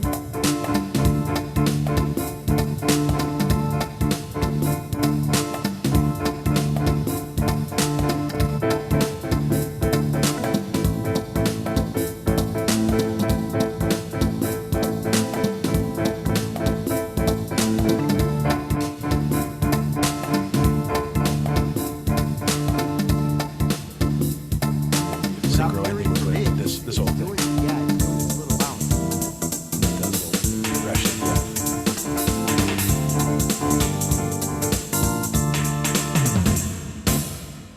Yeah. Big finish. You got to be impressed with the those Casios and Yamahas these days. They really do come with a lot for the commercial market keyboards. Oh yeah. The bounce it was doing there was like.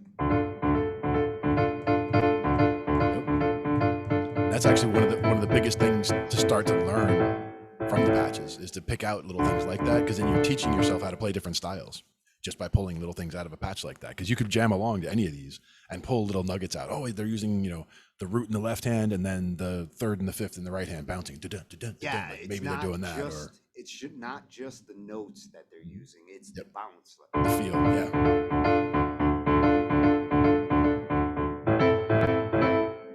Mm-hmm.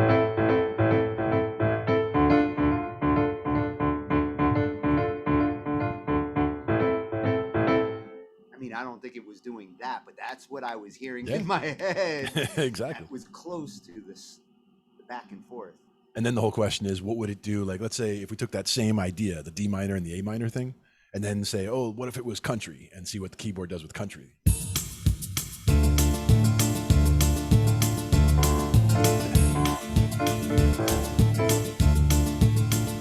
That's all D minor and then A minor.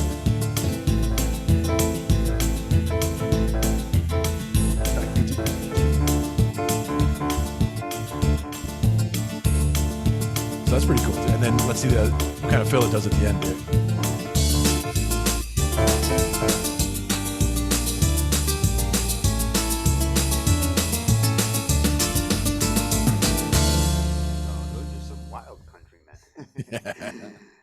I like it. And that's the thing, dude sitting out on the porch. And that's just having like the start and stop button for the rhythm, and it's also got like an intro button. So if you wanted to start that same song but start it from an intro, it'll come in slower.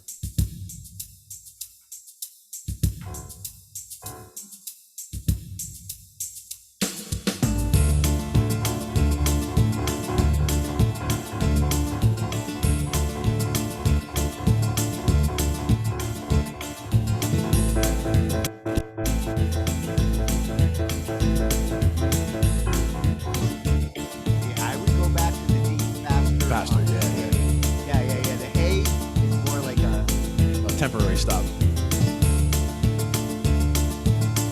Until maybe the bridge.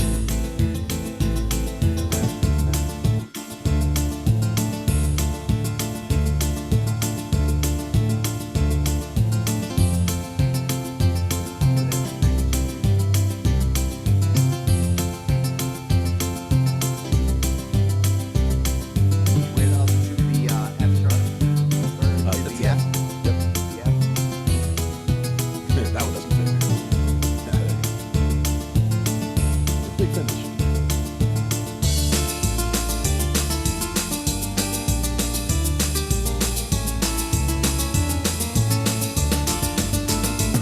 Now I'm feeling like it's country, but I would slow down the BPM there for like true country. That was at 98 would still. go, it would go down to like 82-ish. Yes, now there's almost Johnny Cash.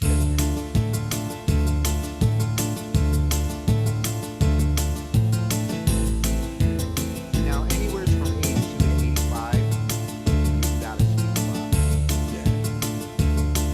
For this kind of bounce. And that's again just going with the rather than just going with the actual beat, because the beat itself is just doing its thing. But when you actually tell it to do the rhythm itself, the chords, you know, the Casio chords in there, that starts building the rest of that song out there. And then that's the way you can hear that bounce in the background. Or, you know, work on the chord, you know, the chord stabs, work on the bounce for the bass, like all the different things for each of the different rhythms that are in here. Those are little lessons that you can learn just from the stuff that you have, you know, at hand already. Hit that That's beat. what I like about it. Hit that beat one more time. That's I'm on fire. There you go. Hey, little da da da da dum ba bum ba da da dum bum ba da bum ba bum ba dum. I got it. Oh, that is like I can name that song with no notes. Yep. I didn't have to hear a note. And that's just 90 country on here, or number 90. Well, that's a country. song that literally doesn't start on a note. It starts on a beat. With the groove, yep. And then bluegrass, same idea, but D minor bluegrass. Decidedly different, but still has that kind of a bounce to it. Yeah, the bluegrass has a little off bounce.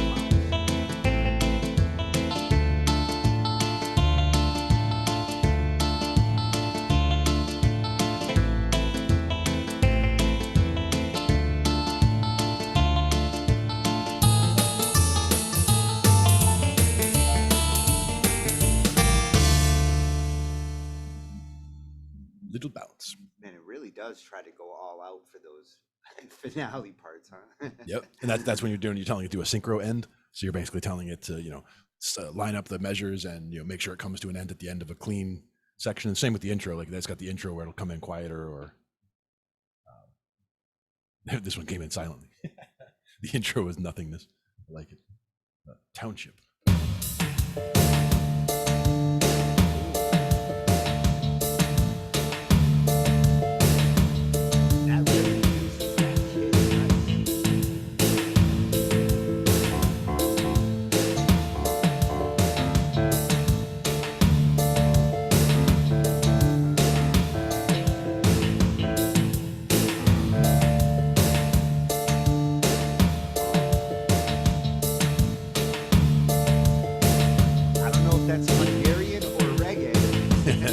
Got a little feeling of both. I was even thinking a little bit Sade almost.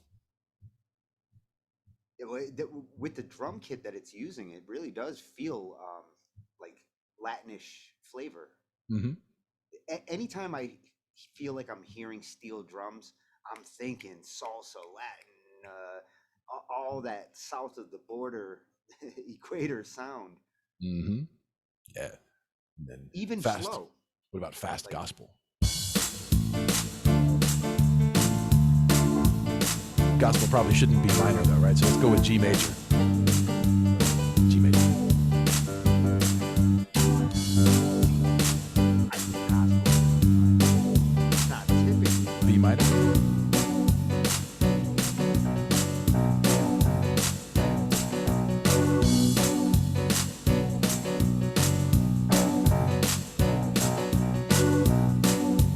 They can even just stay as a vamp in B minor.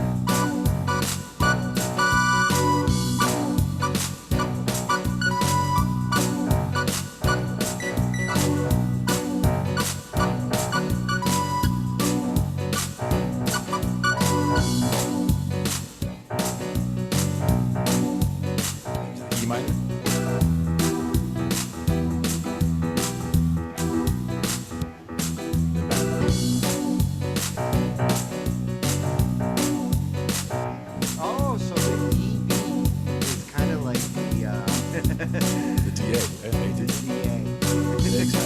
getting a handle on those relationships, definitely is awesome. They have different moods. Like the EB is a little more melodic, a little more dark.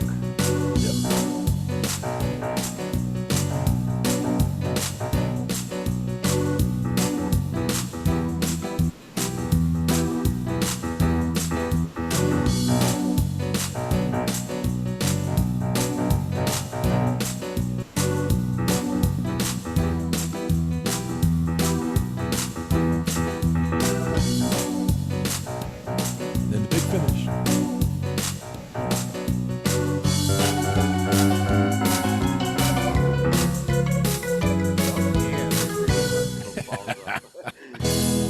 Oh, and then the big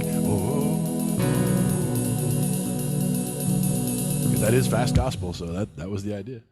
And then the next one is slow gospel. Oh, now that's Back to the that's doing that's the E again. this back to the B minor. Yeah. For the E, I just change it each time. So like from B to E minor.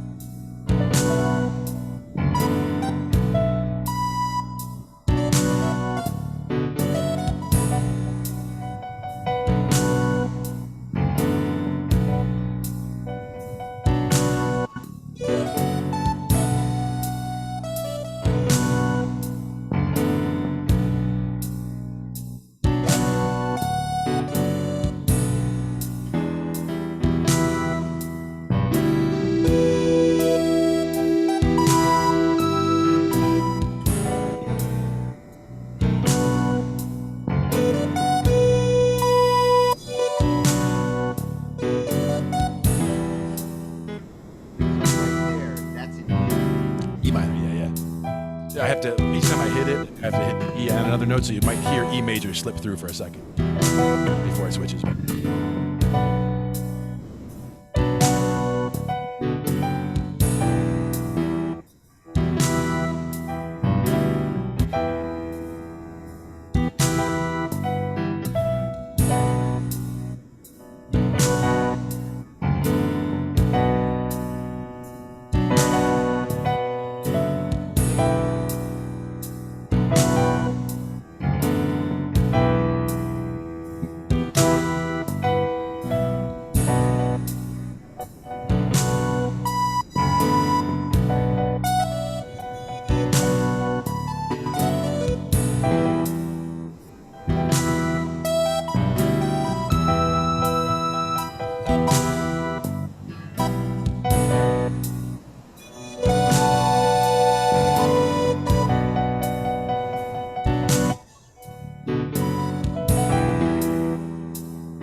This would help me to learn. Oh, yeah. Absolutely. 12:15 is Soldier. Do not know. I don't think so. I don't see him. But we are pushing, that's what, 3 hours and 12 already? That's good. Cuts us off at 4, but we can be done earlier if somebody shows up. Otherwise, we're good. It's up to what time we need to cut the actual stream. And that is up to Anjay. Or Bruce. Well, yes, apparently Bruce is in charge tonight. The Bruce man. Okay. Oh, yeah, she's right. We need to cut stream to reset it. Yes, that's true. But we can do this again another time. Oh shit, I'm gonna be doing it for a couple more hours. Yes, indeed. That was fun. Yeah, and it's got some, like I said, good tempos, good way to work with them, good way to use the chords or the structure that they have in the actual samples, even though, some people would say it's cheesy or it's, you wouldn't use it in a song, that's fine, but it's a learning tool. It's something that you just throw on one of these things and say, what notes are they using? And you figure it out, and you can get that little, add all these things into your toolbox, and you can use them all later. And actually, I would slurp up all the MIDI events that Casio has into parts that you can easily, just like the cord packs and everything else, Mhm. you can grab all that, take the parts, and start arranging like crazy. Yep. And that's where They even just give those you 4 so buttons right much. there, the intro, the sync ending, the normal fill in, and the variable fill in. If you were to take all 4 of those and a piece of the regular rhythm, like those 5 chunks, and have those as separate pieces, then you could basically use all of those elements in another application. Yeah. Well, Pretty we'll cool. have to do that in a future episode. Ah, yes. Which means you will all need to come back to see that. Yeah, you'll have to come back and visit us another time. So And we will be thank you here. all. Pat, always a pleasure. Always good to see you. Oh, and James. James as well, yeah. Got a few folks that came on, hung out for the whole time. Johnny, everybody chilling.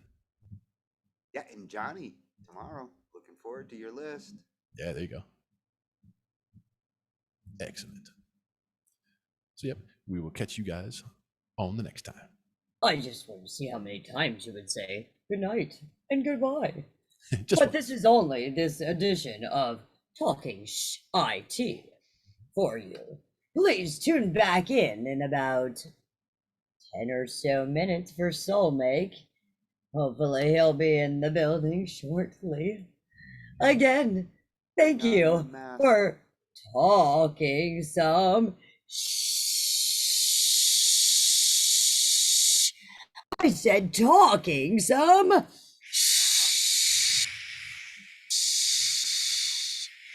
IT with Glenn and Tony. Thank you, and we'll see you soon.